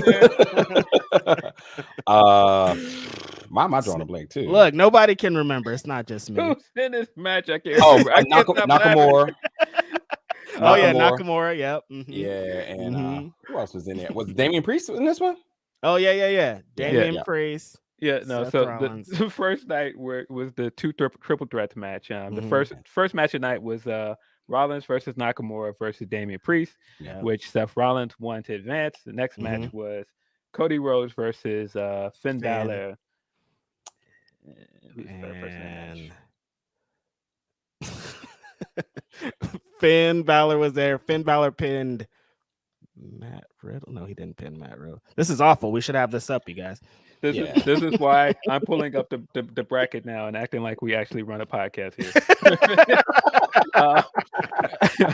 Your fault, Will Washington. Oh, it's out in the chat, folks. Oh, the Miz. People saying the Miz. Oh yeah. Easy to forget. He wasn't supposed to be here. There you go. The fans got us. Mm-hmm. But yeah, in the Cody match, they did the Brock thing. Brock came out. Yeah. Mm-hmm. We're continuing the story. Brock had a gnarly ass scar from his look at this face. Yeah. From his juice job, and so we're getting Brock and Cody at Night of Champions in a fight, not a wrestling match. So that should be super interesting. Yeah, then that led to Finn Balor taking on Seth Rollins in the main event. Very good main event. Seth Rollins has, as Phil said, been on fire for a number of months, finally getting some wins. And he got the big win here. We all kind of expected it to happen. But some great wrestling on Monday. I liked what I saw of both of these title matches, even though The Miz was there. Yeah, outside of the tournament, like I can't remember much that happened on Raw. It's kind of a boring episode outside the tournament stuff. But the tournament was fire. I thought the matches were really good. I like the story stuff that they did with each match. Having Cody come out and cut his promo and finally acknowledge this belt that he has not talked about from the beginning. And he's like, now I want to win this belt, which to me was the immediate sign that he was going to lose. Because I was like, yeah, you basically made the point that you want to be the guy to beat Roman all this time. So for you to come out and cut this promo the night of the tournament, I was like, yeah, you're going to lose. Like it felt very obvious. But having him do that and then Rollins' music hit and he came out and just kind of stared him down and kept walking. I was like, yeah, that just the visual of that was like, this is basically Rollins' tournament to win. And I thought the first match was great. I thought all of this stuff leading to the SummerSlam rematch was great. I didn't like the second triple threat as much, but it was still a good match. Of course, you had to get the story stuff with Cody in there and the weird Brock promo afterwards, which it wasn't bad. I do think the great thing about Brock, since he's done the cowboy thing, is they're letting him to do more character stuff on his own without Heyman. So it does feel a little bit more fresh. But yeah, the look at my face and like shaking the camera, I was like, oh guy. Hella funny. But yeah, no. And then we got of course, the finals for the Raw side. Finn Balor versus Seth, which was good. We got all the callbacks to the 2016 SummerSlam match, the buckle bomb into the barricade, and then Finn immediately going, "How do you feel about that?" Great stuff. I have to say too, Finn Balor as a heel is just so much fun. I'm enjoying him a lot more since he turned heel. Coming out with the Jordan 1s on, coming out with that flag on his back. He's still doing the Grape Street Cuz joint. It's great. And man, I think this week, counting Backlash and just his showing in the tournament, it really feels like Judgment Day is like the de facto stable on Raw. Like, if Bloodline is the de facto stable on SmackDown, Raw is definitely Judgment Day's show because they were in more than one segment over the night. Rhea's killing it right now. I really like what we're getting from Judgment Day. Go figure, getting them away from Edge was the right move because I mean, they've been way better with Edge on the other show. And that inverted stomp, Rollins did another stomp, the reverse stomp to Finn Balor's face. Very good stuff. I've peeped what this guy's been doing for like the past few weeks. This guy's like, nah, I'm gonna show y'all something, man. He's doing the usher. Hey. He's getting his shit off. I seen it, man. He's like, nah, y'all had me fucked up for the longest. I'm gonna show y'all who I am. The inventive finishes he's doing, just the way he's switching up the stomp, man. I've been saying it for a minute. This guy's the guy. That's his belt. I don't care what anybody says. I wasn't scared by that that promo Edge cut and wherever he was in his gym. I ain't buying it. Like I said on Twitter, I ain't afraid of no ghosts. Get out of here. This is Rollins about to win. Well, lucky for you, transitioning into what happened on SmackDown, Edge didn't even get out of the damn first round match when he had a match with AJ Styles and one of the greatest cruiserweights of all time, Rey Mysterio Jr. Very good triple threat match. People were looking forward to this, but I think on the other side of this, AJ Styles, like if you have AJ Styles, if he's back, just like I say about Kenny Omega and Bryan Danielson in AEW, you have AJ Styles, one of the greatest wrestlers of all time, still can go. Like you got to get him in all the big matches, and I think having him in a match like this is going to be great for everybody. So. Yeah, I really like that triple threat match a lot. And Edge faked us out, pump fake with that little promo. He got everybody to be like, no, give it to Edge. He needs it. I'm like, bro, he said like 30 seconds worth of words. Like, y'all are easy to What do you guys make of the small things in here? Like when he cut that promo, he had the Hardy Boys banner behind him. And definitely I know right away in the match, this is kind of like a retrospect match for him because we know what his career stuff with Ray was, of course. You also have this stuff with AJ. He's his most recent feud coming out of WrestleMania. It definitely feels like he's playing into people that think he's leaving by cutting that promo and basically saying, all right, winning the championship is the last thing I'm doing and then I'm done, and then having him lose right away. It's definitely some stuff to read in between the lines there.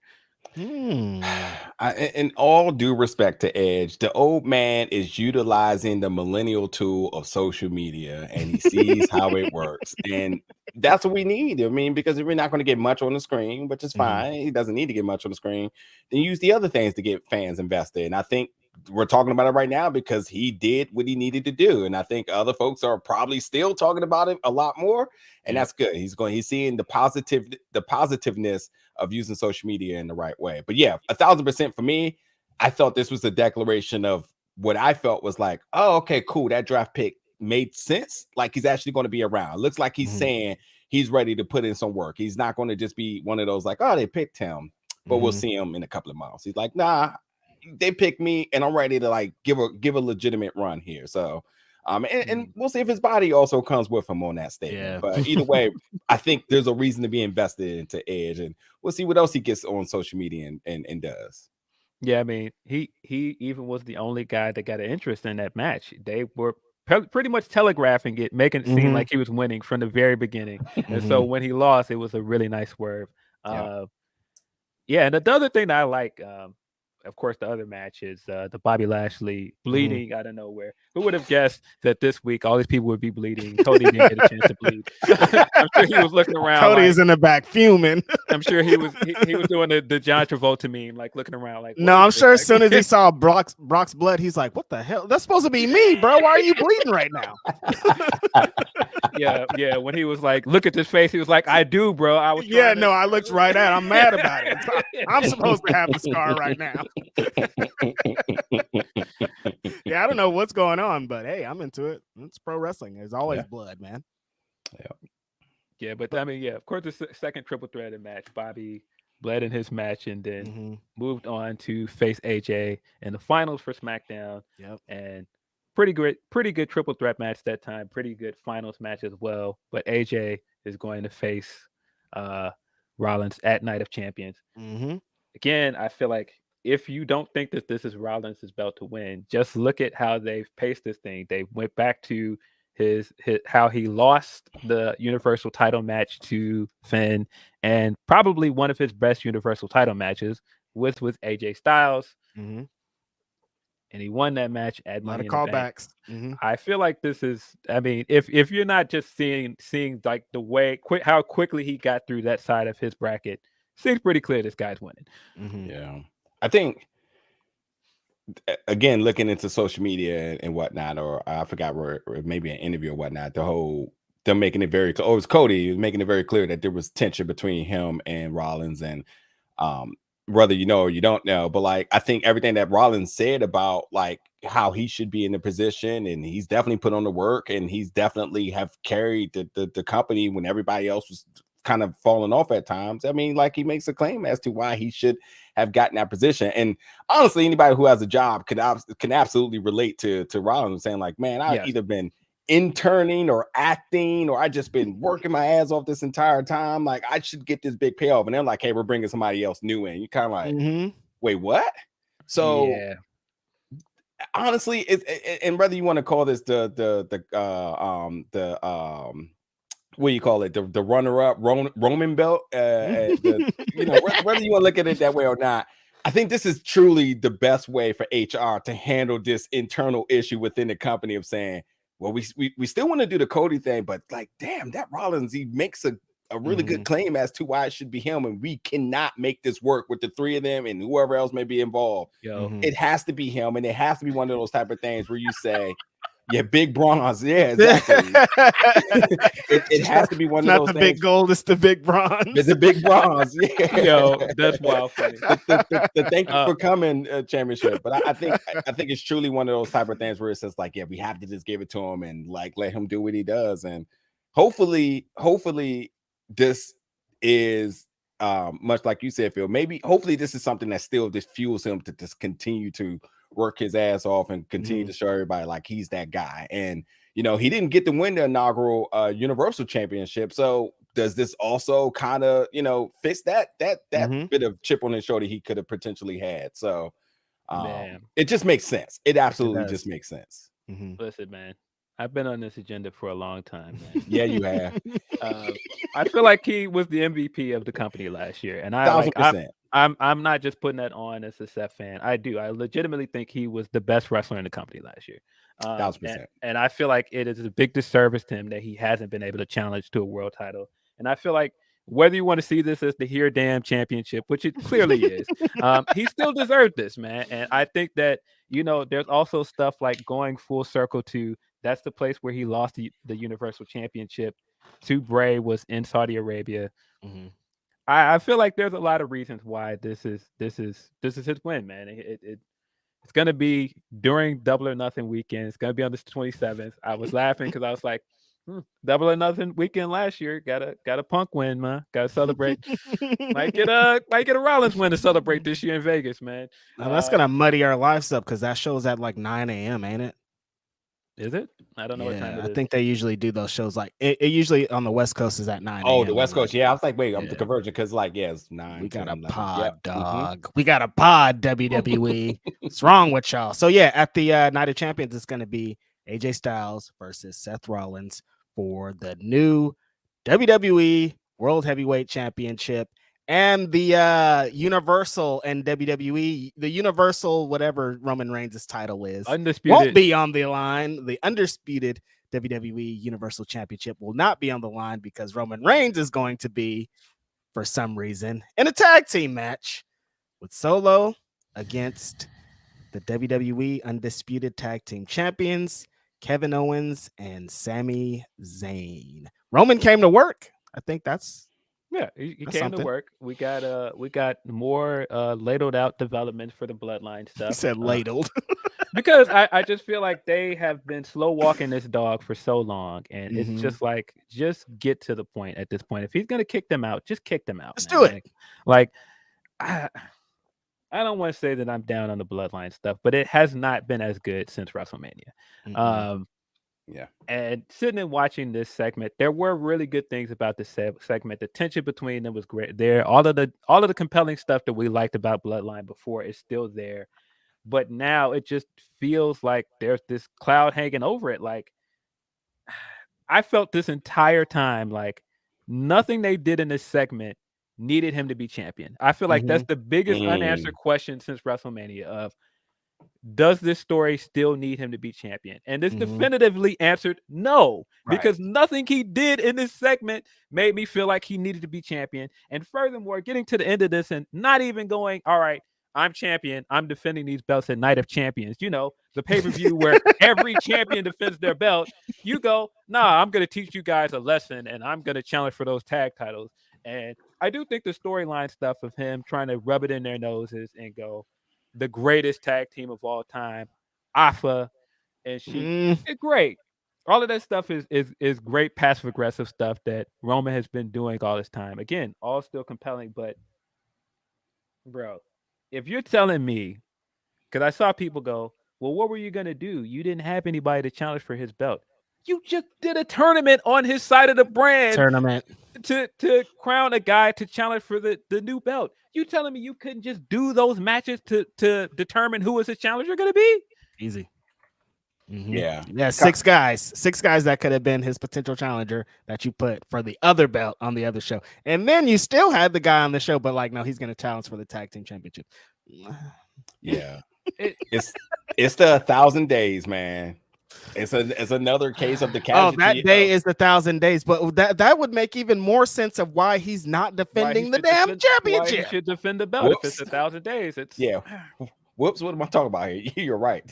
It just doesn't make sense to me, man. Like if you're gonna, I mean, the guy, I don't know, man. This again makes me feel like I at one point was like, all right, well, maybe he's losing the belt at SummerSlam. I'm now starting to think he's not. I wouldn't think so. I'm starting to think that there's a very strong chance that he could be still champion by WrestleMania 40. I put money on it. I'll go to FanDuel right now and put my house on it. I don't know. I just don't know how much longer you can string this out. But I just think like even like the storied reasons for it, they just were flimsy. Like Paul saying, well, you know, we pulled our strings and we made this happen. I'm like, yeah, but I don't know. You had 2 pay-per-views in a row. You got a pay-per-view in Puerto Rico, and now you're going to Saudi Arabia. I don't know. Maybe fans want to see your main champion, you know, actually defend his belt. I don't think so. I think that was the one thing missing from Puerto Rico is like Roman not defending his belt for sure. Yeah. Do you think there? Speaking of Puerto Rico, do you think there may be sort of a working plan in terms of trying to bring in another celebrity in order to put across from Roman? I know Conor McGregor has been teasing at it, but do they think there may be mega money sitting on the table where they're kind of trying to keep him protected until they could bring somebody else in? I don't know. You got stuff coming up because you still got Money in the Bank coming up in July. Is it still in July this year? I think it's in July. Yeah, in the UK, big show. Yeah, I just don't get it. Maybe they're trying to get like another celebrity match out of this, but I don't know. I feel like you've milked that. Like, unless you're going to do the Bad Bunny match, like he's the only celebrity now that I think fans would be interested in challenging for that belt. Yeah. But even that just kind of feels like, they're not going to, Bad Bunny's not going to win. Yeah. And I think that's the thing that's hurting his reign a lot too, is it just feels predictable at this point. And that's the only thing that I did kind of agree with people saying, if he did defend the belt at Night of Champions, we knew he was going to win. Yeah, we did. But that doesn't mean don't put a title match on the card like that. Right. It's called Night of Champions, dude. Yeah. Gimmick your biggest champion. No, he's not here. Yeah. And honestly, go ahead. No, I was gonna just do a super chat. Go ahead. Go ahead. Oh, no, I was just gonna say, and honestly, what's the conversation between WWE and the Saudi Prince? You know, when he brings that checkbook, he wants all the big guns there, and I can imagine him saying the champion's not going to defend their championship in the main event. What's happening here with that? So there's a lot of big like question marks around the booking of this show.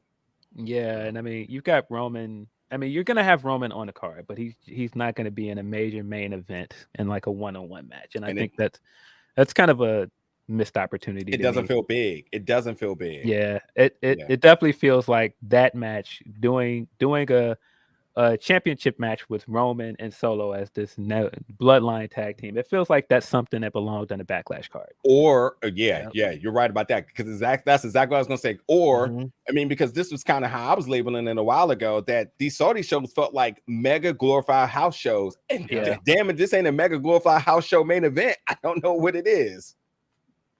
Yeah, it's gonna be an interesting show. You know how those big Saudi shows are. They feel like it always feels like when it's over, it's like, okay, that was nothing. But this one's gonna have the Seth championship reign, what it should be. So there's gonna be some importance to it. But for the most part, these shows are kind of. Van Twinblade says the Saudi blood feud match looks nice. Yeah, I think the other thing about it is, I'm ready for Kevin Owens and Sammy to move on from the bloodline. Yes. Also. I don't think they've benefited for the last month of still being connected with this bloodline stuff. It's time to move on. It's time to move on and give them some other feuds. And to be honest, man, it kind of feels like it's time to split them belts too, man. Because it feels like the tag division is getting a bit stagnant, man. It is. Yeah, get Mansoor in there somehow, some way. hometown what's Mansoor legend. doing, bro? Mansoor. Get him in there. Get Big Money Manny on this card, bro. Let him get that big pop, that big Saudi pop, that big Saudi pop. Dude, if they book that Roman versus Mansoor, I'm in for that. I'm in crazy. for it. You are going crazy right now. Roman versus Mansoor for the undisputed WWE Universal Championship. And have Sounds them crazy. Have them come out with the kendo stick. Just have them completely duplicate Bad Bunny's intro just to see how it comes out.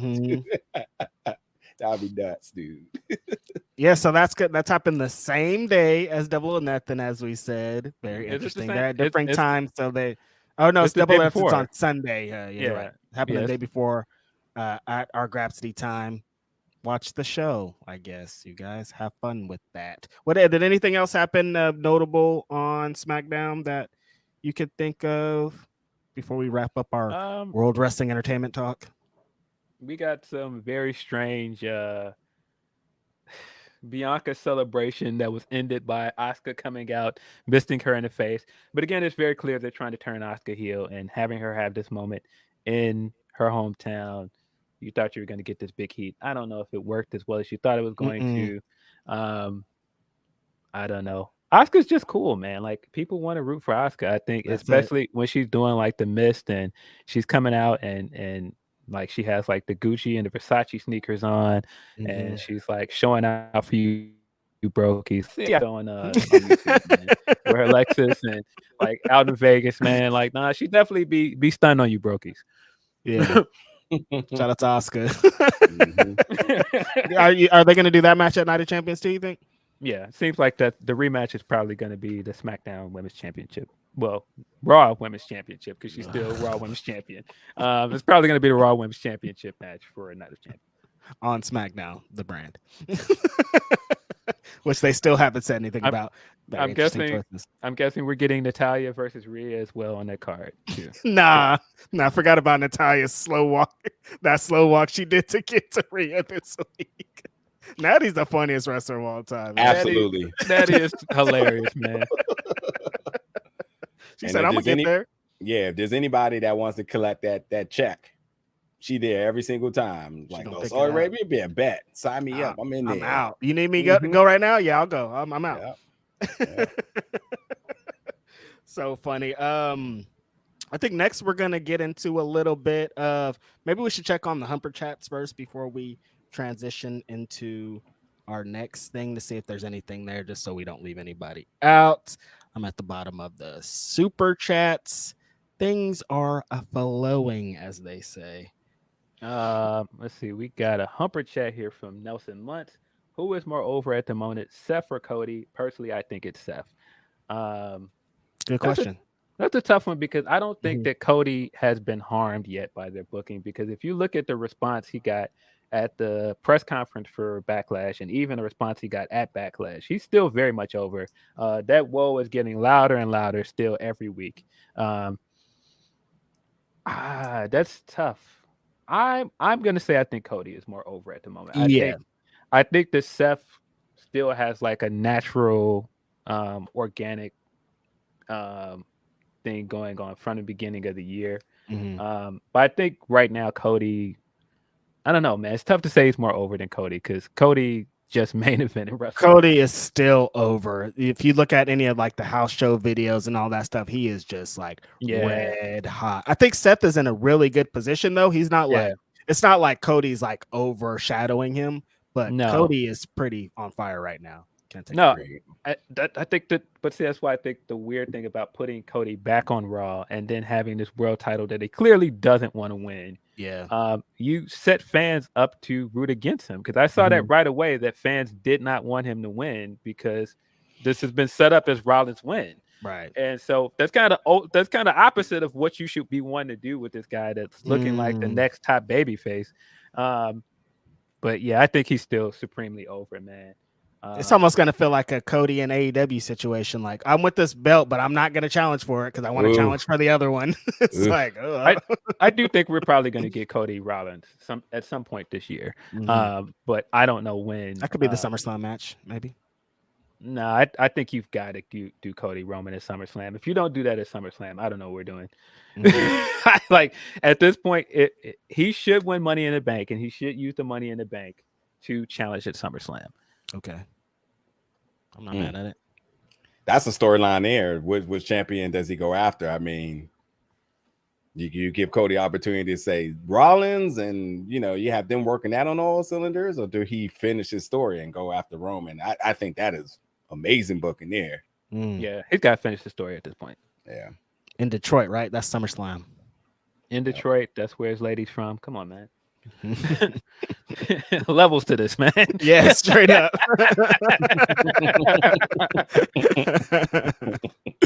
Levels. Oh man, yeah. I don't think we have any more Humper chats. So that's it for the Humpies. Think we can slide into best of junior weights talk. Yep. A lot of great wrestling this week. Tournaments, man. Best night one. If you didn't watch it, I don't know why you didn't watch it. It was free, guys. You could have just watched it for free. And if you're not watching it for free, I don't know why you wouldn't just pay the $9.99 for New Japan Pro World. It's worth the price. You get their entire library, and you get to see great events like this. I thought night one was tremendous. A lot of really good matches, a lot of really good talent on display. The funniest thing about this is I feel like because TJP is kind of like problematic or polarizing online, people forget just how good this guy is. Oh, yeah. TJP is a really good wrestler. He's been really this good for like since he was 16, and like all of his background gets muddied up. But then when the bell rings, you're like, damn. Yeah, this guy is good. But I bring him up in particular because, man, there's just so many good wrestlers on this show, man. Yeah, just across the board, just a great night of wrestling. Yeah, man, Kevin Knight is definitely the next man up. He's up. And although he opened the show and it didn't win, I'm expecting big things for night two, which night two is tonight. Night two happened already. Yeah, last night. Yeah, getting the time things right. So I haven't watched night two yet. But I was, to my surprise, though, I didn't know that this was Leo Rush's first ever Best of the Super Juniors. So like that was a surprise. He had a quick, easy match here. But I think right now, we have to just really go and quickly glance into the main event here. And not just because the match was amazing, but I think at any rate, if in 2023, if you are not talking about Mike Bailey, I don't know what to say to you. He's obviously been killing it in Impact, so whether you watch it or not. But like at this point now, there's this guy, even after the match and getting his speech and staying in front of the crowd, which is also his debut in the tournament. Yep, he screams stardom. Yeah, and what a match. Obviously, you can throw all the implications of this win here, but like Mike Bailey has definitely got to be on everybody's either to know list or to watch list, or like this is the next one up list on another scale. Because Kevin Knight coming out of the dojo is definitely like really starting to see this clay being shaped, and the fans is already over. And I mean, he's doing some magical things in the ring. And as he continues to establish himself, but Mike Bailey, who's been around for a little bit here, is definitely like hopefully you guys know who this guy is by now, because this train is leaving in 1 second.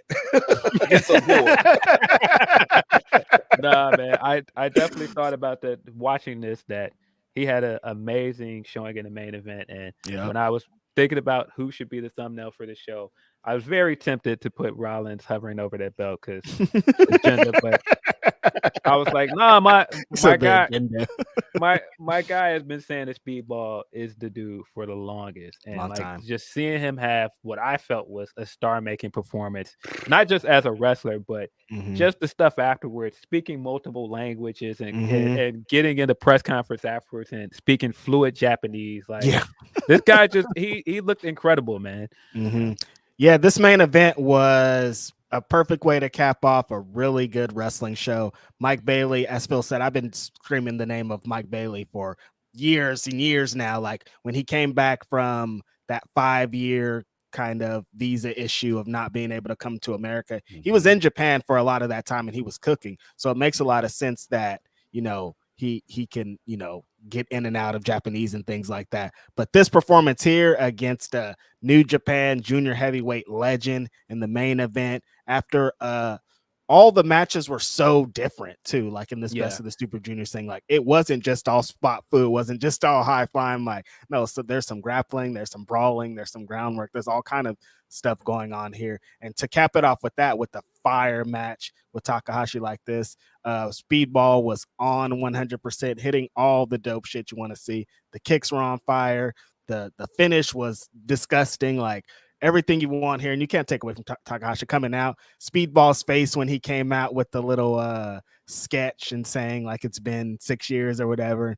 Speedball just genuinely being excited about being out there and being in the match. And that's a way to connect with Speedball, is like, this guy's genuinely excited to be in this huge tournament. And then he goes and does this. Just tremendous work all around.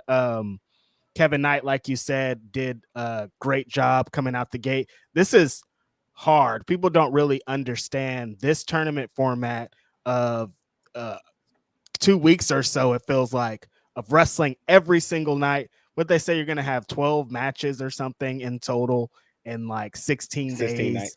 And that is insane. Imagine wrestling. Grueling tournament, man. 12 totally different competitors. You got to go in doing some, like your match last night is going to be way different the next night. And Kevin Knight to be so new into this, just recently out of the dojo, to come and be able to participate in this tournament is huge. And I'm expecting great things from him. Lio Rush, tremendous. That's my pick to win, just because I think he's the journey that he's taken to get back to New Japan, to get to any position to be in. We know of the people that have had the dumb talks of Leo and retirement and all this shit, to throw all that to the side and to come out and absolutely cook every time he's on the screen has been an amazing transition to be. But I thought my match of the night, besides the main event, I thought was really dope, was Robbie Eagles and Yo. They had a match that was fire. They were putting together some really dope transitions, strikes, like everything you would love from a Best of the Super Juniors match. This whole thing was really dope. That really small and concise. Like most of the matches were under 10 minutes. Really easy watch. And when you got to put up, 2 weeks worth of these, of course, like they're just going to start moving through them. So yeah, if you haven't seen the Best of Super Juniors, a lot of everybody that I wanted to get their shit off, Mike Bailey, Leo, and Kevin Knight, all cooked, and everybody else in the tournament really got off. So this is going to be dope. That they've already had night 2, night 3 is coming up. Like it's just back to back to back to back. So if you don't got New Japan World, it's probably a great time to invest right now if you're going to be seeing this incredible tournament for $10. It's crazy. Yeah. I think the encouraging thing, even if like with Kevin Knight losing, you could clearly see the guys that they were trying to get over. And I think Clark Connors is great. I think him joining Bullet Club was a great move for him. I think he's another one of those LA Dojo guys that's he's got a bright future ahead of him. There you go. But I think using him as a guy to help people get more into Kevin Knight and building up to him finally pulling up that drop kick, which looks amazing every time he does so it. Good. And then getting a beat down after the match to continue to get sympathy and to continue to get the crowd behind Kevin Knight. I think that was great. And they did a similar thing with Leo with the House of Torture stuff. Because I'm not a big fan of the House of Torture stuff, but I think it worked here because the crowd was so into Leo by the end of the match that you could see that I absolutely think Leo's winning this tournament, man. Like you could just see the way they're building it, and I think he's gonna win the tournament and get his rematch against Hiromu for the title and win that championship. What a great moment! Shout out to Lio Rush, absolutely destroying out there, and shout out to all the great competitors in this. We're looking forward to this whole tournament. It's gonna be super fire. Lio Rush get that victory. Mike Bailey got the victory. It'll also be awesome. I just love how they can mix. Wrestling is so great right now that this tournament could have wrestlers from New Japan, from Impact, from CMLL. We got Forbidden Door that's going to come up. That's going to have New Japan, AEW, all kind of stuff. We like wrestling is amazing. There was a time where this was foreign to all these wrestling companies mixing it up, and now we get to see it every week. We just have to be appreciative of it, I think. Man, I'm very much looking forward to the rest of this tournament. Man, like I said, TJP showed out in that match. I mean, I think Show is gonna show out. He didn't have the big match this year, but he had such a standout showing in the Best of Juniors before. And I mean, I cannot wait till he gets away from this stable and just turns into the Show that we saw before, man. Like, remember when Yo was injured and Show like had that run, and Show was the one. We were like, this dude is like the future of this division, man. And like now he's doing like the comedy stuff, and it's just it ain't really hitting for me, man. I mean, I thought his ring gear looked dope with like the forearms joint he had, but I'm ready for this dude to get back to it and like be like one of the hottest junior heavyweights again. I also think you can almost attach that same sentiments to Kushida. Welcome back. And I think he's about to take this personal now. I agree. I love this heel work in his match. You can see he's gonna do a kind of different than what we would expect out of him in the tournament. He's like, I'm back. I don't have time to bullshit. I'm just gonna come in here and punch people in the mouth and try to win this tournament. Kushida's gonna be one to watch for this. Yeah, I feel like I need that Jordan meme with Kushida face on it now. Like, and I took that personal. Yeah, man. I think the story of that match was so good. Just him healing it up for the match, most of the match, and people in the fans getting behind Doki. So when Doki does come behind when it gets like this great pop. But just seeing the differences in how his partner is getting a great reaction and people are cheering for Kevin Knight. And on the other side, like people are kind of against Kushida. It's just a great dynamic, man. I think Kushida is definitely going to be one to watch in this tournament. He could be a sleeper. He could turn around and win this thing, which sounds crazy to say Kushida's a sleeper. This is one of the greatest junior heavyweights of all time. He built this division. Yeah, you're right. And speaking of the worst stable name in the history of wrestling, Just Five Guys. What is that? Why is that a thing? I mean, what is that? I mean, I'm not as much into the stable, but I mean, Kanemaru and Despy are. I like what they're doing in there. Great. I'm just like, what is this name?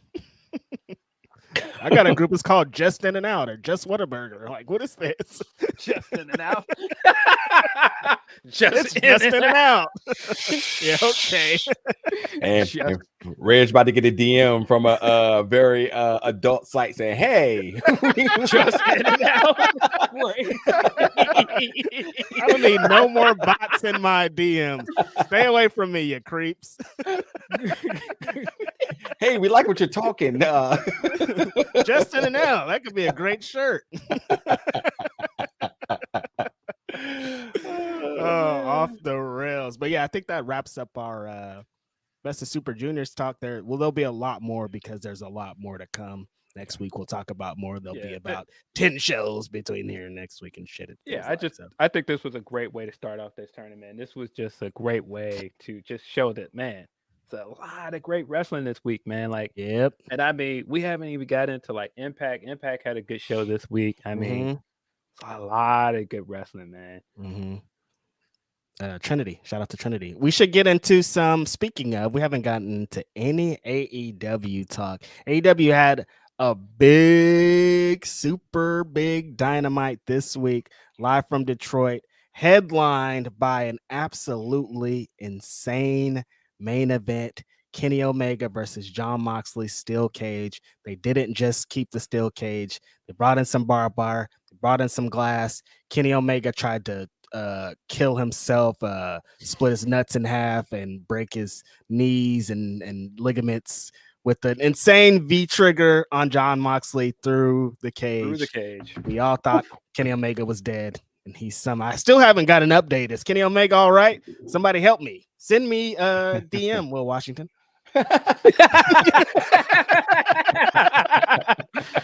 I know you just walked past this guy. Is he all right? Yeah, is he all right?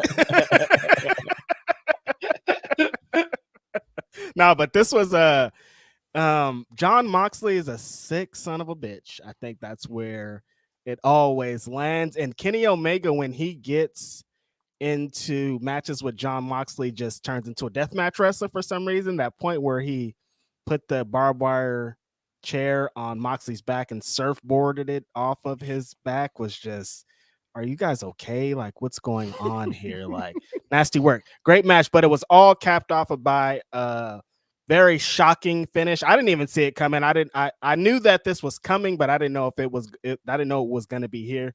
Don Callis turns his back on Kenny Omega, stabs him right in the head with the screwdriver. Pretty unexpected, but also expected. The crowd, they ate it up. It was a perfect spot to be in. Don has been teasing this for a while. He's been out at the basketball games with Takeshita. He's been just wheeling and dealing. He doesn't really like, he's never really like, I don't think he's ever liked that Kenny Omega is friends with the Young Bucks, because every time he tries to like do something with the Young Bucks, Don's like, no, forget that. Don't worry about them. Like, we doing this over here. And so all of this shit just finally caught up to him. And Don Callis turned his back on Kenny Omega. What the hell do you guys think about this? You know what, man? At one point, Will on this podcast said that Mox versus Kenny Omega is the biggest AEW feud. And at first I was like looking around, like, you don't think it's Punk versus Mox in terms of like box office? You don't think it's like Hangman versus Omega in terms of like long running storylines?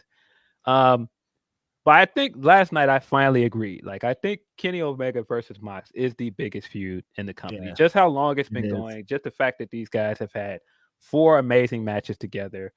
You can even count the exploding barbed wire death match. Just a terrible finish, but the rest of it was great. Yeah, the match itself was good.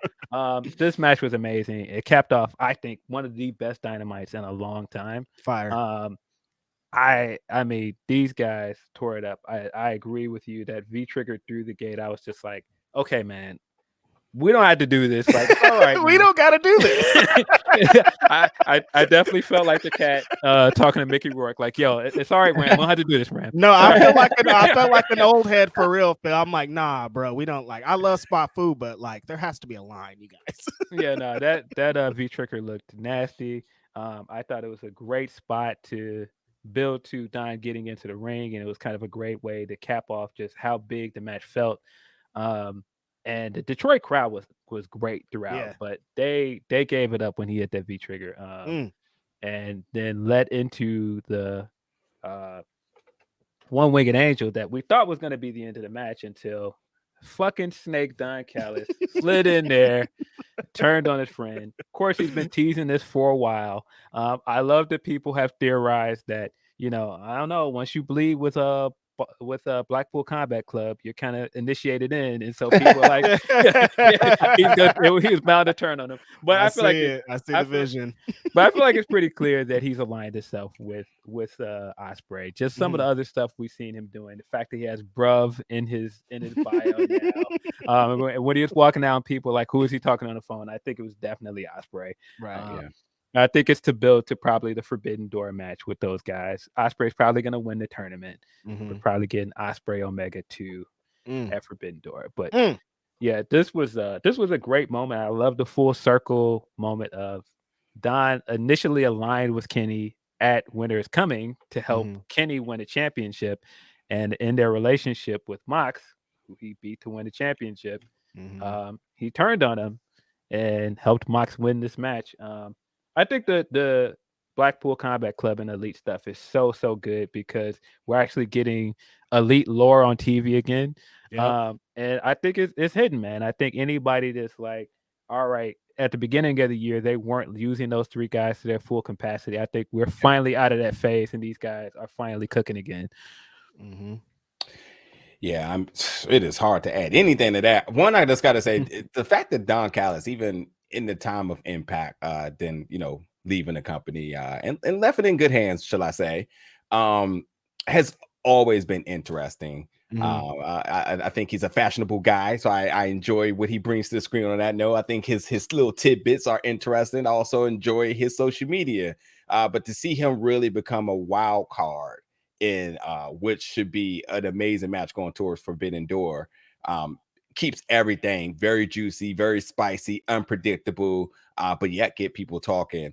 And I agree with Will as well too, in terms of like, this is by all means the biggest feud in AEW history. Is it would you, and if you just looking right into AEW, I think that's not even up for debate. But yeah, Phil, I agree with you. When you talk about the whole world coming into it, I mean, anything with their biggest draw, who I think is CM Punk, you have to say like, yeah, that's the big one, because anything, or Jericho even at times, like these are the bigger than AEW stars at times, you know. But I absolutely did not see that coming, like oddly enough. But it's the right thing to do. And I think as you look to get ready to sail and to really start to build towards the big moment at Forbidden Door, you know, you want to have Don Callis as a wild card, unpredictable factor in terms of how that match is going to go. Because you know, there was like a little bit of a slandering of last Forbidden Door that, well, the AEW guys won it all. I think now you start to say, okay, cool. Well, for sure for this match, we have no clue how this is going to go. And I think Don Callis just reinforces that. And I think it just makes for good wrestling. Yeah, this has me this cage match has me interested in what's going to happen at Double or Nothing with the Elite and BCC. Are they going to do a big group match? Are they going to do a couple of different? Are they going to do a tag match with the Young Bucks over here, then a Kenny Omega match? Like, what's going to happen here leading up to it? Because that's even before Forbidden Door, before we get to the Will Ospreay stuff. There's still a lot going on. AEW has some very busy months coming up. We're already in it. The busy time has started. That it's about to get super lit around here. So I'm wondering where what seems like their biggest feud of the show, what they're going to do with it for Double or Nothing. Okay, so I don't know if you all watch All Access, and this has been something that I've been struggling with in terms of like the perception of the Elite. I think the diehard fans roll with them regardless, and whether which side they were in terms of the Punk thing, I think it's very clear that they're going to side with the Elite regardless of who's actually right, who's actually wrong. But in All Access, the Bucks made it very clear that they felt like their image was tarnished. They felt like there was a vast amount of folks that felt like, you know, problematic. This is the end of their career, et cetera, et cetera, et cetera. And I absolutely feel like that statement is completely inflated. Yeah. Like, no way.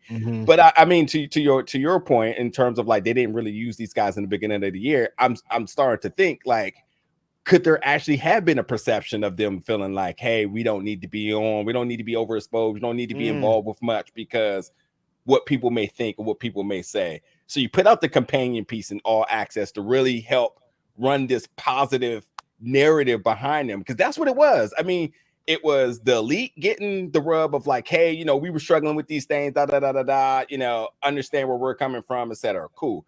You also had the same thing with Britt Baker in terms of like, you know, I know what y'all guys think about me, but like, take a glimpse into my, I didn't think it helped. And then obviously the third person was Sammy Guevara in terms of like, y'all all think I'm an asshole, blah, blah, blah, blah, blah. And then you obviously kind of turn the page on him and said like, you know, he's been working his ass off, et cetera, et cetera, et cetera. And that's what I felt like All Access was for, was like, hey, we're struggling with the image of a few folks. Let's help this out, which season 2 has to be Thunder Rosa and CM Punk. I mean, if that ain't already being filmed right now and ready to go, that's there's more work to be done there. But maybe that is truly, even though I don't firmly agree with their stance on it, but maybe that is 1,000% what the consensus was backstage in terms of like, we don't really need to be on screen. We're kind of not helping things right now. And I don't know how anybody could agree, but maybe that's just the decision they made. But now that we're here, I think, you know, all wheels are going. I think you just have to like be reinvested into the wrestling instead of the antics that's happening behind scenes. Facts. Yeah, look, man, I do think it was a bit inflated that they think like this was like the end for us. I do think that everything that happened with All Out and everything since has I don't think anybody has really come out of it looking good. Right. And I don't think that's just Punk. I think the Elite have taken their hit from it. I think Tony Khan has taken his hit from it. So I think they've all been tarnished in a way. I think that this has hurt some. I don't think it's changed the mind of like core Elite fans, but let's just say if you're like an AEW fan that's here that's just for Punk, those people might be against the Elite now. I think it has absolutely created a divide among fans, but I don't think anybody's really trying to get the elite out of here for real. No. Like, but I of course I think that's them putting, a lot on it to, of course, get people on their side or, control the narrative to a degree. But I mean, I do think that at the beginning of the year there was some uncertainty, and I did think it looked a way that they went from having a really good best of 7 series to all of a sudden being like, what are these guys doing on TV? They weren't cut promos. Like it was a real weird time period. And so I'm glad they're back, and they're back doing something that seems like they're all invested in. And more to that point with Forbidden Door, I think one of the issues with Forbidden Door last year was that we didn't have enough stories building into that pay-per-view. I don't think the build for that pay-per-view was particularly good. And so I think having something like the Ospreay and Omega thing that you've been building all year is good. And then you weave in the Don Callis and Elite stuff. I think it's a great way to keep that match hot going into Forbidden Door. Yeah, I think they're going to tell a lot better stories leading into this Forbidden Door. And I think this Forbidden Door is probably going to hit a lot harder because the pieces that we have to play with are a lot greater. Because remember last year there was some injuries too, and like things were kind of muddied going into it. So this is going to be pretty interesting. I think that's the other part that's a big deal. It's like, man, we had a Forbidden Door last year without Kenny Omega. And you think about like what the New Japan relationship and how important Kenny Omega is to that. Like, he should be the focal point of this. Like, if he's not challenging for the world title in some way, he should be a part of a big storyline going to Forbidden Door. The Forbidden Door is in Toronto. He's a Canadian. You gotta. It feels like this is the Omega show for sure. It feels like this is the way to make up for him not being there last year. And I feel like that's a big part of not just the Callis stuff, because even if you look at the story reasons, like Callis was instrumental in him doing the match with Jericho and what became AEW. So all of that story stuff makes a lot of sense. And I mean, we're possibly gonna get Hunker for there. I'm assuming because he wasn't on Forbidden Door last year. We didn't have Brian on Forbidden Door last year as well. So I think getting to fill some of those plugs again, I think going to be interesting. If you're possibly giving us the Zack Sabre match this year, come on, man. And like honestly, I mean, like I call the label Forbidden Door like a gimmick, because this whole establishment of what the Forbidden Door is being done. I mean, the independents are thriving. Impact has done it. So like if you're truly going to run a Forbidden Door, then you absolutely have to use the pieces that cannot happen on the indies and will not be shown in a way that AEW can produce. So like, you have to pull the big guns out, and you absolutely have to put together the stories that have people driven into it, motivated to see these matches. Because at any given time, any good independent show can say, I like that person and I like that person. Let's put them together. And he's like, that's a big match. I'm pulling up on that. In fact, there's no story behind it. It's just like one person versus this person. Let's do it. Almost like a video game. But in this case, you want to with AEW, you want to drive the story. You want to keep things hot. You want to keep people get people invested and keep them invested. And then all roads lead to Toronto. And you want to have your biggest star from Toronto or from Canada in there, and also Don Callis as well. So like it makes sense, Do we smell a screwdriver here of any sorts? That's why they use the screwdriver. Could be. I hope not. We don't need all that. I don't know. Personally, I think that I think this has all been building to him losing the U.S. title and going for the world title. I think that by the end of the year, Kenny Omega is going to challenge for the AEW world title. And I think definitely his entire claim for wanting to do it is wanting to be the first guy to take the AEW championship to Wrestle Kingdom. And so I feel like that's where this is going. I actually wouldn't be surprised if Kenny is the next champion. And we still got a old young boy Okada over there sitting without anything he could be. There's so many options for him moving forward here. Okada said at the press conference last year, I am the Forbidden Door. So you got to cut the check if I'm pulling up. So he like, I don't know anything about it until that Brink's back up. So if that's truly like the gimmick or the angle he's going to run with it, I'm already invested. Like now, I don't know nothing about that until the money back up, and that's enough to get a match interesting. Straight up. I'm super excited about that. Speaking of forbidden doors and doors, Naj got into it a little bit. A lot of people were knocking on doors at Dynamite this week, weren't they? They were just people knocking down Tony Khan's door all day. We got Thunder Rosa knocking down Tony Khan's door.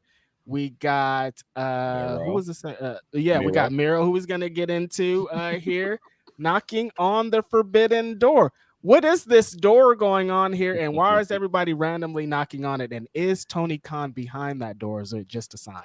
Also, I just want to quickly say shout out and a huge shout out to Tony Schiavone from All Access. The way he holds people accountable, they need more of that on screen, or either Dynamite or Rampage or Collision, or just on season 2 of Access. Because the way how folks in their mind are thinking, the perception is one way, and Tony Schiavone's like and I think that like that why there needs to be a legitimate accountability to that.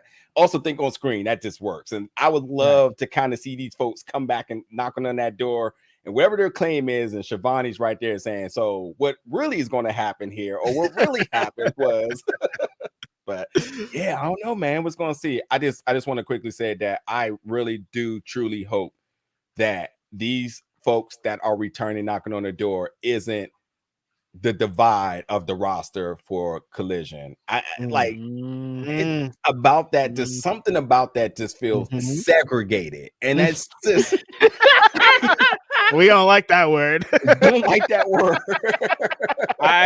I noticed what you feel, but I feel like there was a clear optic that they were trying to spell out here. That optic, the last one to knock on that door.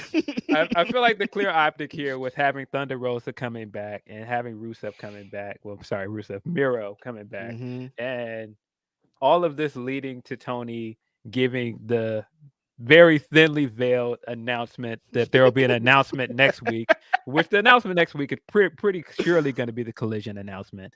Well, I don't think there's anything to really speculate there. It's pretty clearly they're going to announce that, because the Warner Brothers upfront is the same day, if I remember correctly. So they're probably going to unveil Collision early in the day at the upfront, and then he's going to make the official announcement on AEW programming.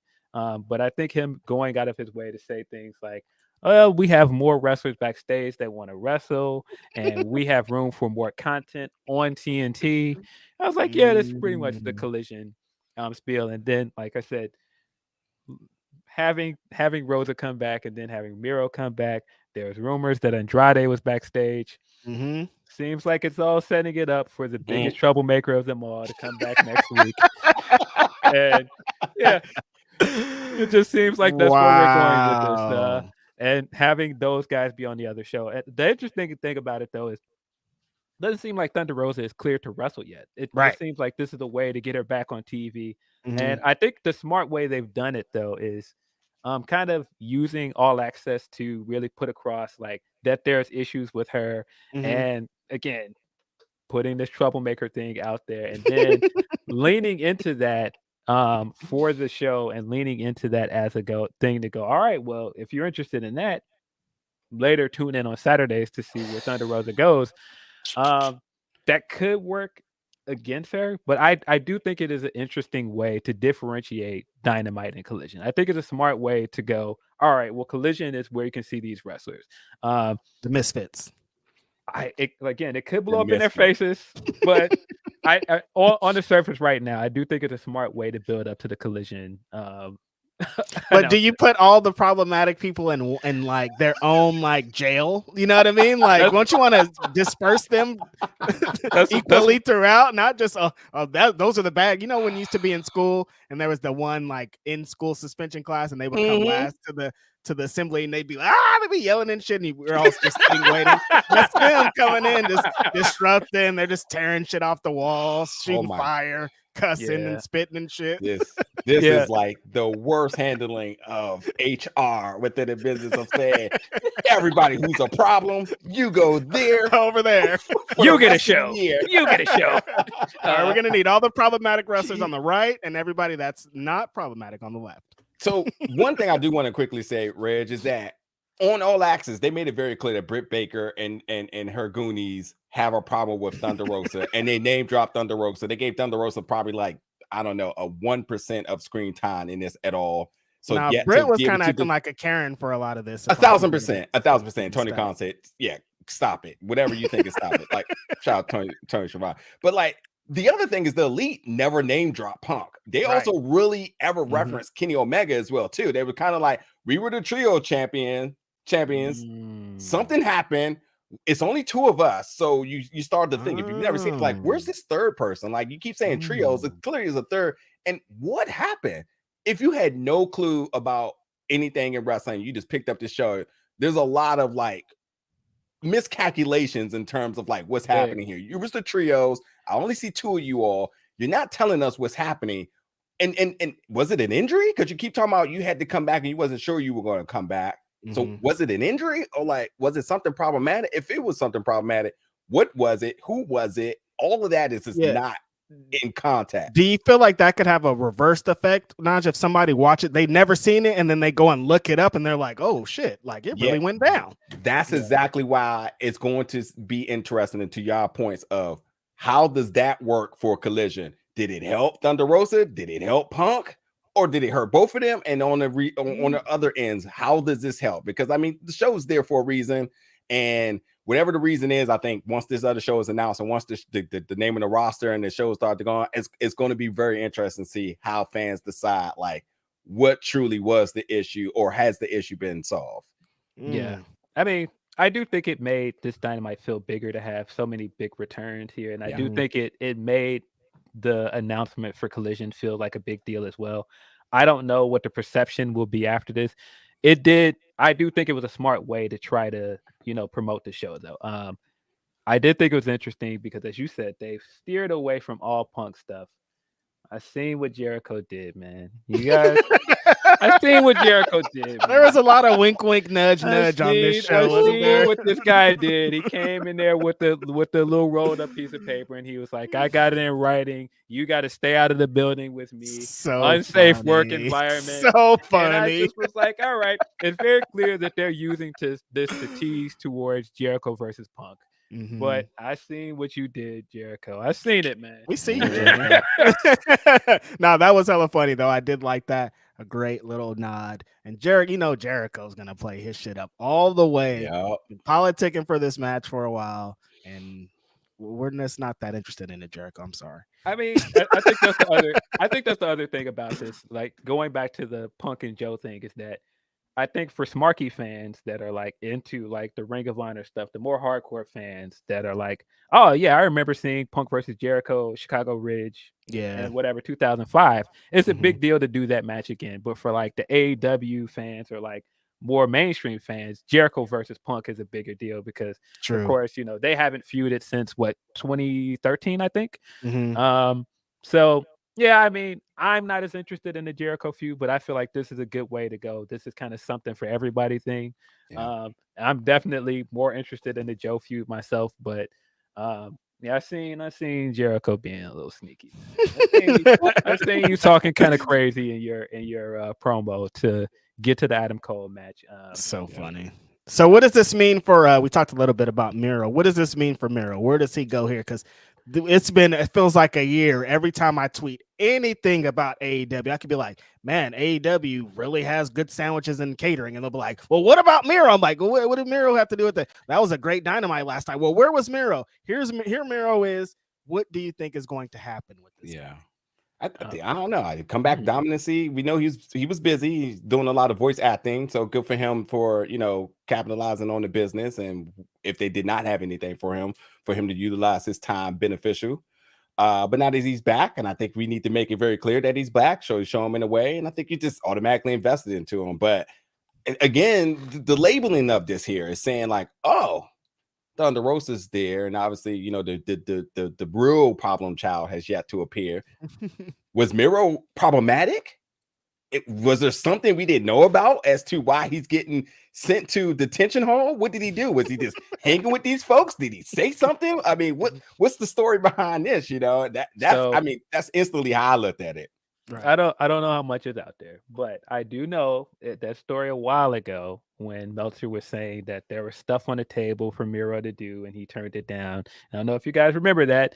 And then Miro came out and tweeted and denied it. I think that is part of what maybe people see as problematic is that there was that online back and forth might have been considered problematic. I don't know what else is linked to that, but I know that that's a big one. But and it was true.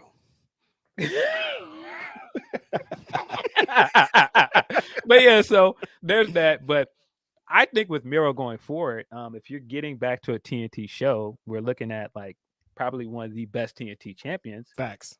You got to be moving him back into that division and making him a guy that is leading to the Wardlow match and possibly being TNT champion again. Yes, sir. Okay, I like that. Sign on for that. Dope. Yeah.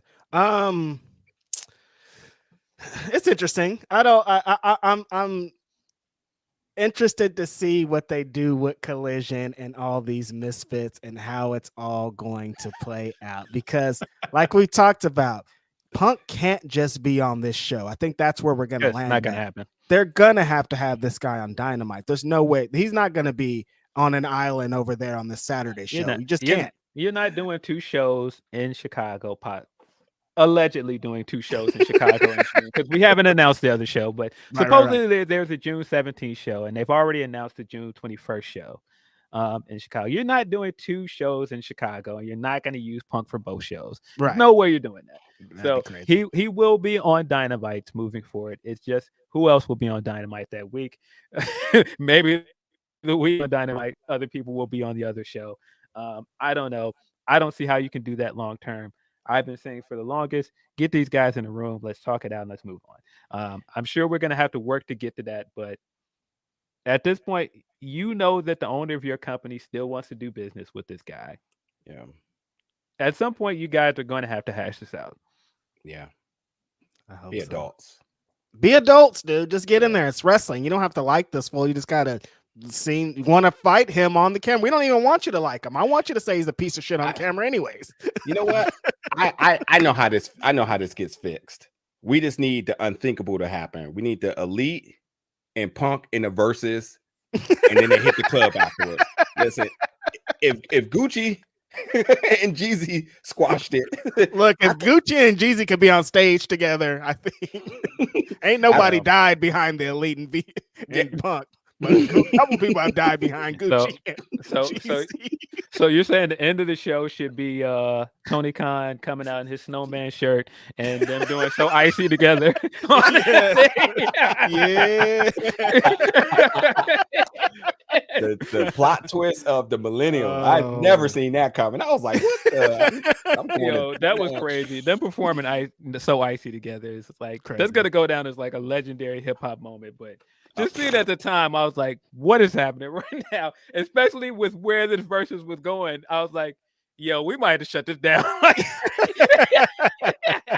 I would, again, whoever was working HR in that moment, they need a job in a lot of places right now. I mean, Warner Brothers Discovery could use them with the whole Rock and James Gunn thing.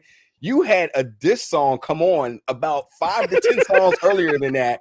And Jeezy's response was like, oh, you gonna do that? And I'm like, oh, the beef is still hot right now. Mm-hmm. Yeah. By the end of the verses, with maybe a minimum break, they hit a song together and roll out. Had a whole photo op and everything. Crazy. Teach us the ways, because a lot of people could use that right now.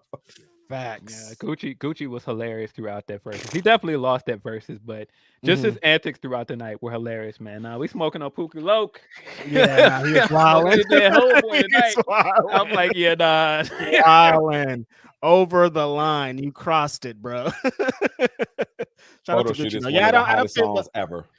I don't feel like he was ever. I never thought he was going to win that versus. I think is the thing. You know what? Here's the thing. 5 seconds here. It all depends on what you consider a hit. I think if it plays in the club and it goes crazy, that's a win against a more of a lyrical song. And Phil, you already know Lupe Fiasco, my favorite rapper. So he may not have the hottest club song, and thus folks consider a club song a hit. but like a song that's done crazy numbers that is very recognizable is also considered a hit. So it just depends on what your preference, because all the Juicy hits are nothing but just hits. May not be the best lyrical songs, but like when they play, you're like, yeah, that's it. That's it. Which is why somebody like the Migos or somebody like Future in the verses may be unstoppable. Truly. They gotta have that at the strip club. 1,000%. Magic City. We're gonna get into some super chats here.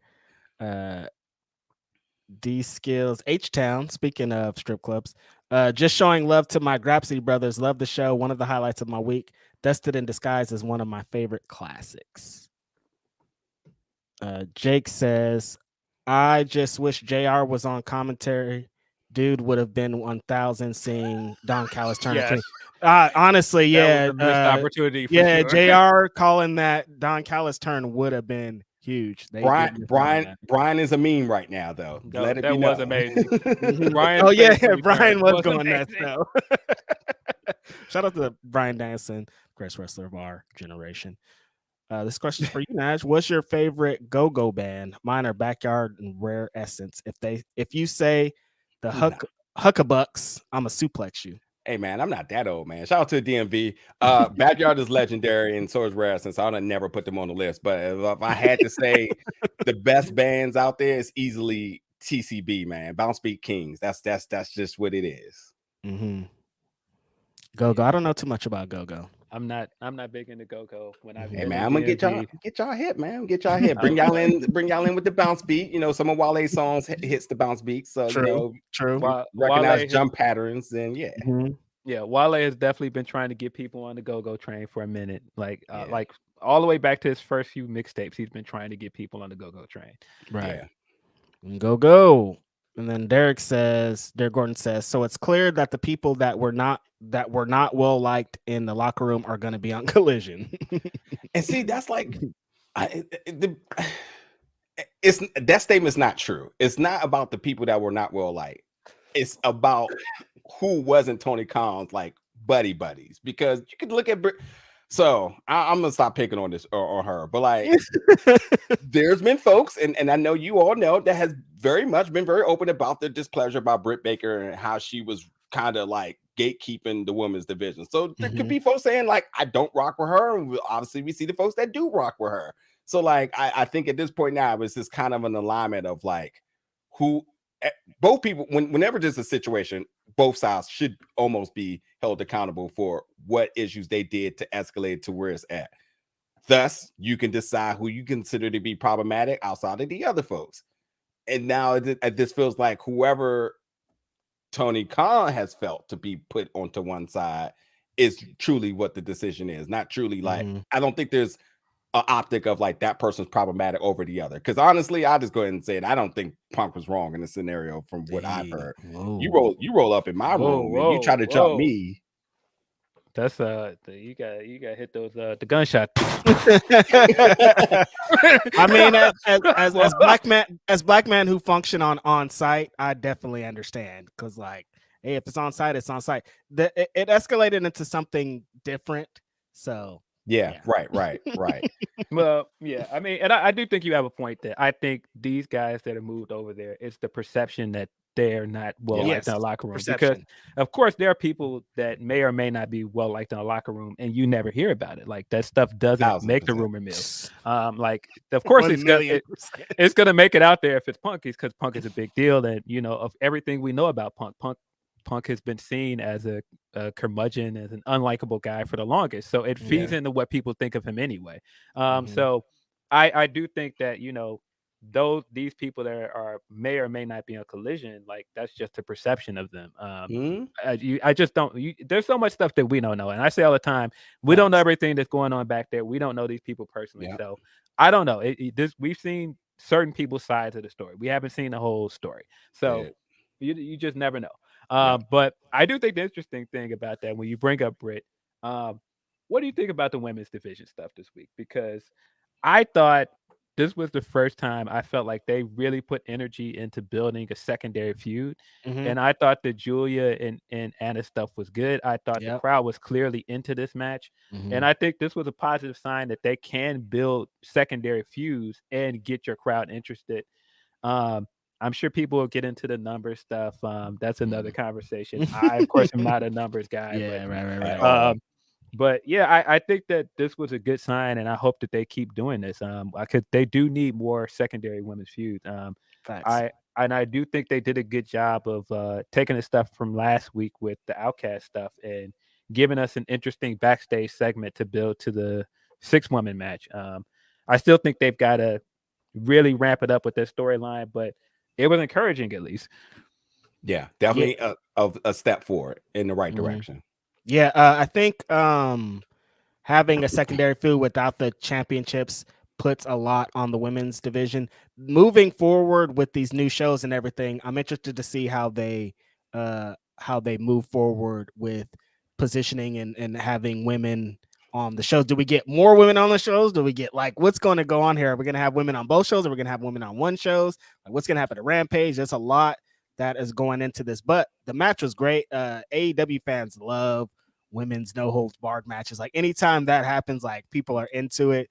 Julia Hart's been doing great. Anna Jay, though, has been trying so hard to establish herself as one of those ones, and this is another match to do that. She's been doing a tremendous job these last couple months to be no, she's kind of gotten away from the Jericho Appreciation Society. She's kind of been out on her own, and she's been shining a lot, and this match really showed it. Shout out to Julia Hart, though, for getting the victory. I think what she's been doing with the House of Black and her character transformation has been pretty good.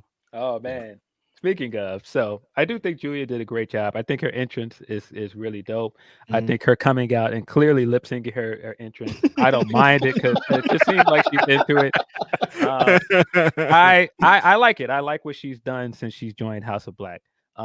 We got essentially a pitch black match in AEW. We did with this trios match. And I saw varying opinions about it online. I saw people that were like, I'm not into this lore. Get this creepy stuff off my TV.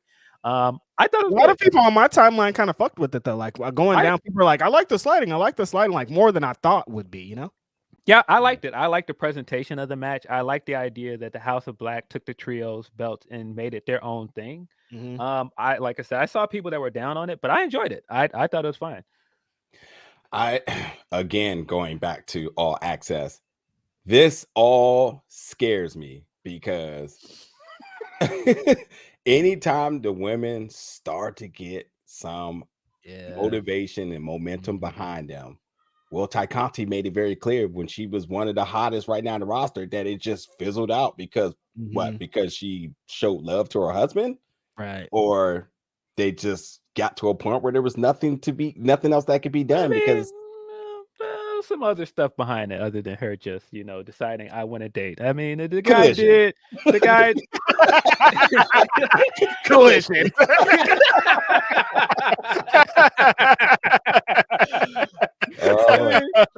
The guy did get on TV and propose to his longtime perception girlfriend. Is wild on Sammy Guevara for sure. So the perception looked crazy with her, and I mean, I don't think it was justified, but I think when people are like, "Oh, well, they just came out as a couple, and so why are you guys hating each other?" I'm like, "That's not all something behind it." Yeah.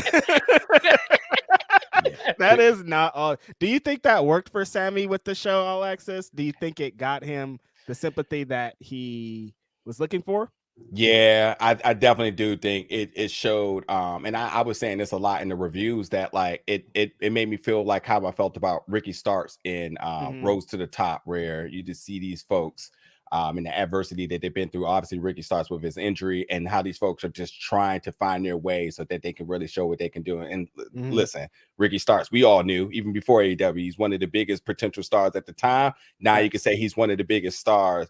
Just waiting to pull the top off the pot and let that steam just come out because he has it, And I think with Sammy, honestly, it kind of reminds me of TJP. You kind of look at this person and say, the dude got God-given talent. You just got to let him do what he does. And whatever you think about him online and the other stuff that's kind of happening on television, if you could get past that, he has the talent. And I think this show, again, as a companion piece, was like, he actually has a good backing, you know, hearing him work at a fast food restaurant and just looking for the opportunity and scared he would get overlooked, and he's about to be in the main event. So like, I think the timing of this is nuts for him. Like, I think there's a lot of reasons why it really, really worked for him. And I think that you could kind of comfortably be invested into him and kind of put to the side all of the other thoughts about it. So for sure helped him.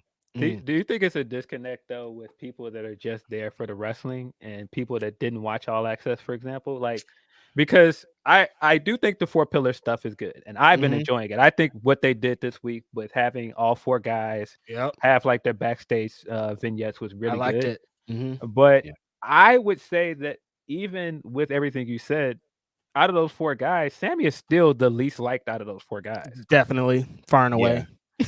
Yeah. And I'm not saying that that's justified or not. I'm just saying that that's what it comes off as. When you say liked, are you saying liked in desire? Because like MJF is supposed to be a heel, so like you shouldn't like him, but you just saying like desire in a sense. I would say right now, out of those 4 guys, if I could pick the guys that I think can win this match and be champion, Sammy is the lowest on that list. Like, he doesn't have a chance to me at all. Yeah. And that's not to say that he's not talented. That's not to say he can't eventually be champion. But right now, I just don't feel like I don't think he has what Darby has. Like, Darby is super over right now. Right. And I think Jungle Boy is very likable. Like, I see some people that are like he's boring. I don't really agree. But I think he's got something. He's got an it factor that Sammy doesn't quite have. And I think Sammy had it at one point, but he doesn't have it right now. Yeah. I don't know, man. I think it's just the rate of how people consume content, man. I mean, like if you did come into wrestling by All Access and you get introduced to this guy, then you're fully behind him because you hear this almost the American dream story of a guy who came from nothing, who worked at a fast food chain, who didn't make much money, and he's now living out his best dream. Like, hell, I'm with that guy regardless, you know. But if you're looking through AEW and just the shows and Rampage and Dynamite, then it's truly hard to ever bet against Darby Allin. And then Jungle Boy and his story, his background, his family lineage, there's obviously a celebrity to it, but also as a pillar, you actually seen a guy who worked his way up, and you also could kind of consider that almost the American dream in terms of like, he easily could have went and did something else. I mean, every show was probably not going to say, hey man, we got this thing where we can kind of work you in and whatnot. We don't care if you have any experience, but like by your dad and by your looks, and he looks like an actor, we'll work it out. I'm going to go do this.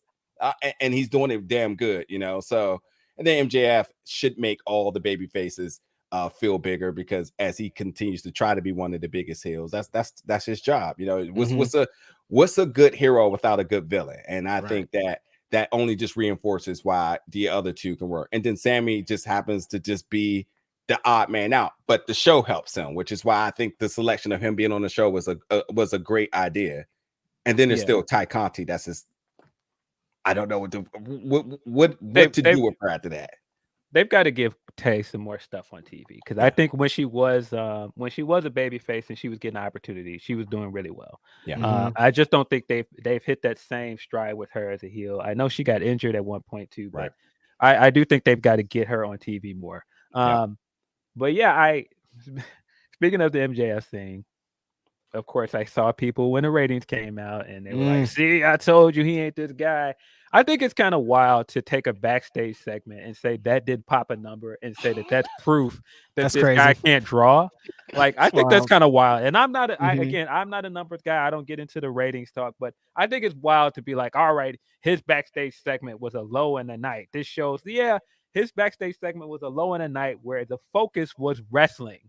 Like, the matches did well. So his segment where he was cutting a promo in his pre-recorded vignette, that didn't do Well's numbers. Well, I don't think that's a knock on him as champion, but I feel like people have been trying to do this thing with him as champion, like, you got to get that belt off him. He's not drawing. I don't really buy into it. I think that he's been a good champion. I think that I think people are just selective with things they want to be upset about. Like we just sat here and had this thing with Roman, how Roman is not on TV as much. He's not defending his belt as much. But then you also have people that are like, oh, well, I like the Roman stuff. But then MJF is not on TV and he's not defending the belt as much. And it's like, get the belt off that guy. It's like,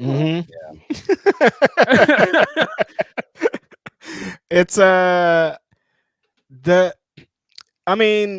think they get too focused on the ratings talk when the four pillars thing's not about ratings. It's not about what they think it is. And the show is main evented by Kenny Omega and Jon Moxley. Yeah, I don't think that this is an indictment to they shouldn't be doing this four pillar stuff. The rating stuff is done. It's like, no, just like relax. I think the stories are being told in a good pace, and I think the match at Forbidden Door or the match at Double or Nothing is going to be dope. So, what do you want?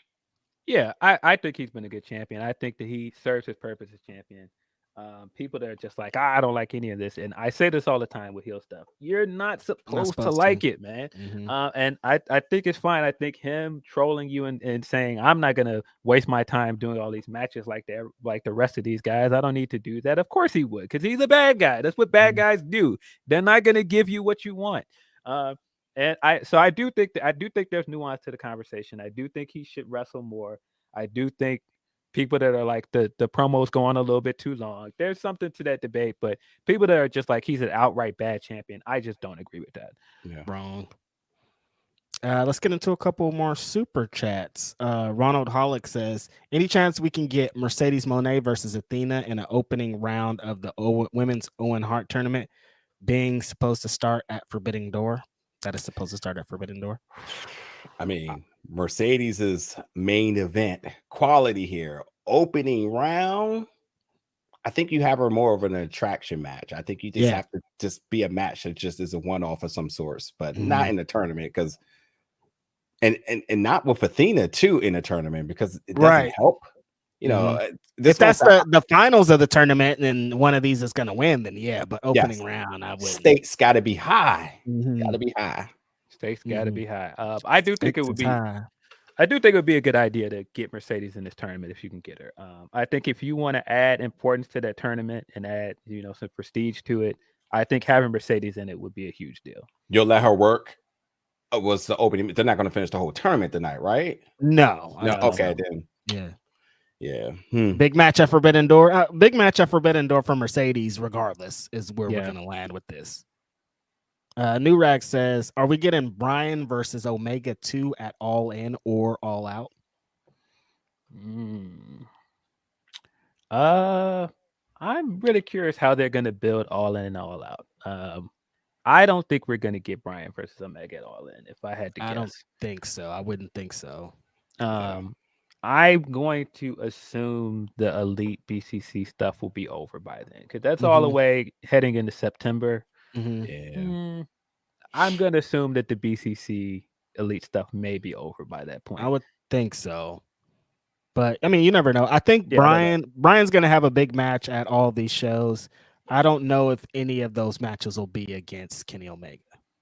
Yeah, I'm not sure. But I wouldn't be against it, of course. Yeah, no, it's going to bang either way. We could possibly get that match before, just like on TV, if possible, Derek Gordon says, honestly, the Sammy/MJF stuff on Dynamite helped him more than All Access.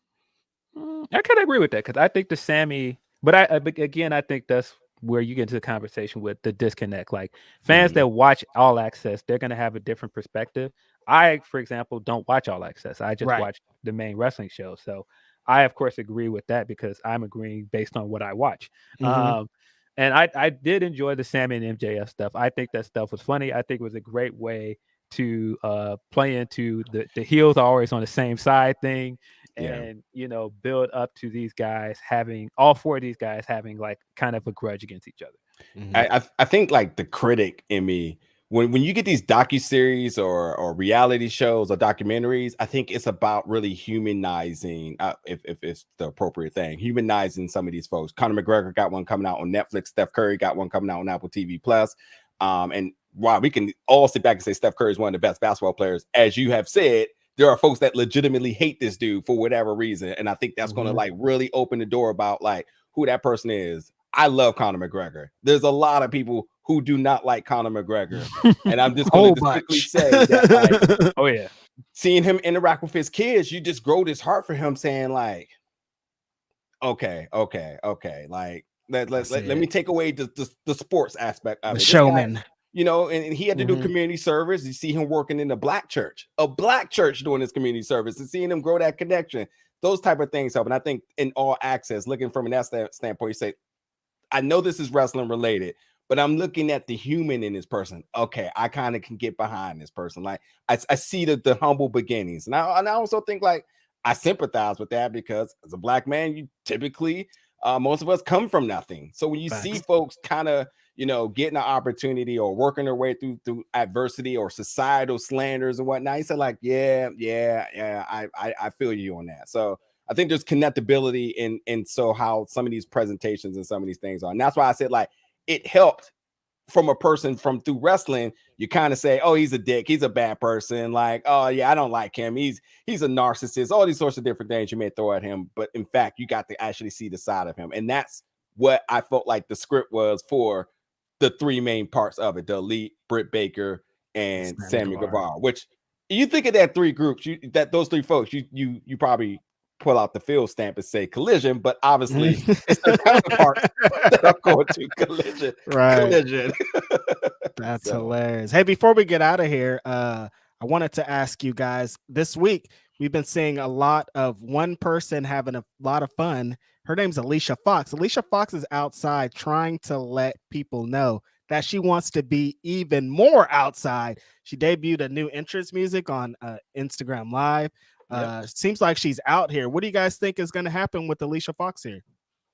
I think Impact makes the most sense for her, man. Not just because, you know, I don't know. I just think it makes the most sense. You know, Gail had been trying to get her there for a while. You could get her there and have the match with Trinity. And I think she's another one of those wrestlers where people, have kind of underappreciated her, and I feel like that's a place where she can have the matches and show people she's better than they think she is. Just like Trinity. 1,000. Yep.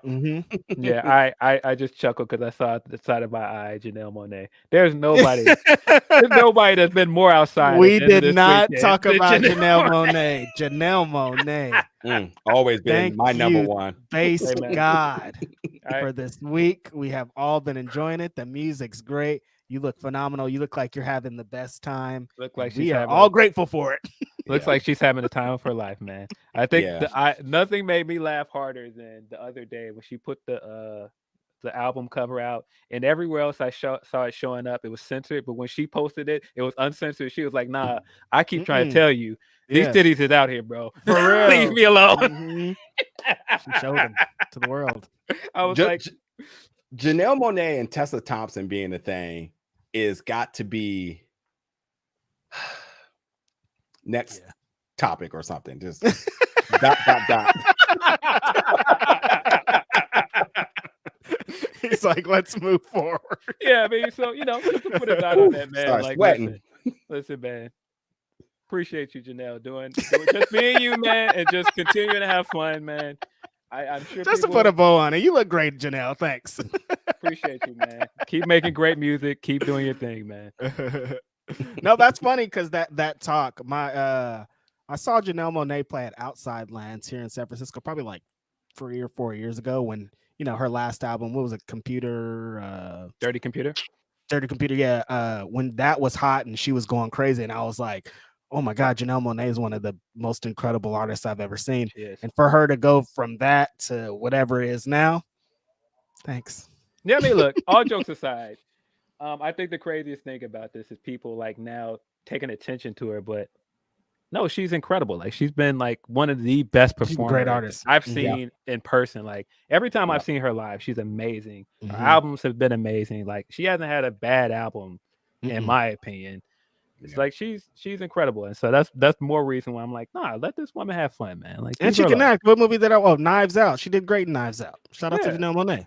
Nah, man, super talented, man. Was great in Moonlight. Was great in other movies I've seen her in. She's incredible, man. Let this woman do her thing. And people that are kind of like, oh, where did this come from? Like, Y'all ain't been paying attention, bro. She been Not at trying all. to tell y'all for a minute. She been saying this. She's been saying it, bro.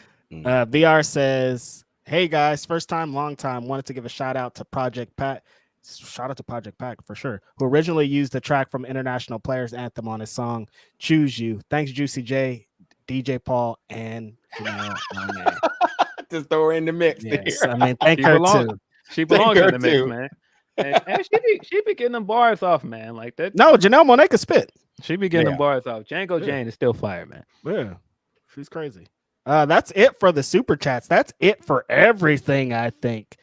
Down here, unless we have any humpers. Do we have any humpers? Hold on. We got two. Let's see. Bizarro Big L says, just in and out is a Red review show by candlelight.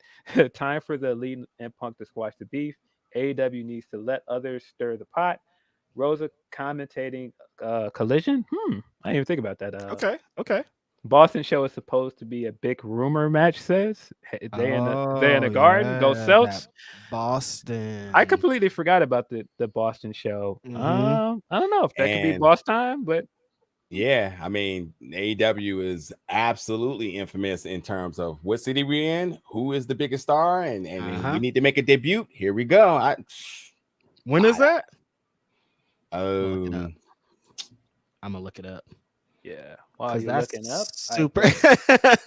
We got one more humper chat. Shout out to Stardom from Pisces for the New Blood show, the Tam versus Tam, with a lot of fun. Congrats on Rena becoming the youngest future Stardom champion ever at 16 years old. Yeah, big shout out to Rena. I didn't get a chance to watch all of that show yet, but the Tam versus Tam stuff was hilarious. I think the way they've set that match up and also set up the match with Mina with both belts on the line is pretty huge. I don't know, man. This could go either way, but yeah, big shout out to Stardom. They're doing great right now. Boston is July 19th, which would be after Forbidden Door. That's why I was interested in the date. So could be interesting. Could be boss time. I don't know. Boss time. Shout out to Mercedes. I'm going next week to Long Beach to watch her wrestle and potentially win the new New Japan Strong Women's Championship. I don't ever want to hear you say I'm sick of you guys again. Why? Y'all over there on the West Coast have been getting a lot of shows. I don't worry nothing about Chicago getting all this stuff again. West Coast, big dog. What you talking about? You're about to see your guy come out with on the cross, it sounds like. The way that they're gonna lead him out. What you mean? Come on. The second coming. Punk coming out on a cross sounds hilarious, bro. Like the Hate Me Now video. Oh my goodness. Yo. Yes. So how are you gonna talk about it when you're gonna see the Hate Me Now video in real life? Samoa Joe versus CM Punk. That's it, you guys. This has been Grapsody Podcast. What a great bunch of conversations. A lot of basketball talk. I'm still sad I haven't got over it. A lot of music talk, a lot of professional wrestling talk. You guys, we got to thank our homie for joining us today. Our first guest in the new official new era of Grapsody. It has been a pleasure, Naj. Like, where can we find you? Where are you regularly? Where are you on Wednesdays at 3 p.m.? I don't know why that randomly. So all social media is Big O Belt and BigOBelt.com. And Wednesdays at 3 p.m. if it's Eastern time, my ass is probably working. Other than that, I'm chilling, man. Now podcast is each and every Thursday, 8 p.m. on all social media. So yeah, but I appreciate you all, man. We rapped a lot through the DMs a lot. Obviously, every time we in person, we rap. Wale Mania was a vibe, hanging out with you all. And it was an honor to be the first guest here, man. These are like huge shoes to even look at, with Will leaving here, and like this is the trio that everybody turned into each and every Saturday. So I'm like, me, okay, I'll try my best here, but not seriously. It's been fun. And then also shout out to Will, man. Congratulations again on his new journeys, and a lot of work I'm assume is ahead of him. But you two holding it down, man. I watched it all last week. And I'm definitely proud of what you two and what you three have done. So it's a pleasure to be here. Appreciate that. for sure. It was definitely good seeing LA. I cried when you cried, Phil, last show. We cried too. together. What's the Kendrick song called? No, we're definitely not cursing out a chick on the stream. Nah, Hey, shout out to that comment really quick. The moms of Mother's Day tomorrow, man. Shout out to all the moms out there. Damn. Yeah, Mother's Day is tomorrow. Mia, hello, Mother's Day. Shout out to you. I forgot because my mom's birthday was last week. I forgot they're so close together. I'm like, this is not fair, you guys. Whoever did this is not fair. Putting my mom's birthday and then a week or two after is Mother's Day. Hey, listen, this hit her what all the black homes do. If your birthday's in January or December, you get one Christmas. That's it. I like it. Respect. No, for sure. Happy Mother's Day, man. Shout out to all the mothers out there, man. Yep. Shout out to all of the people like myself who lost a mother. Same. It could be a very tough weekend for people, man. So, as always, They here with us, man. That's for sure. Same. I know the feeling, but they here with us. Yeah.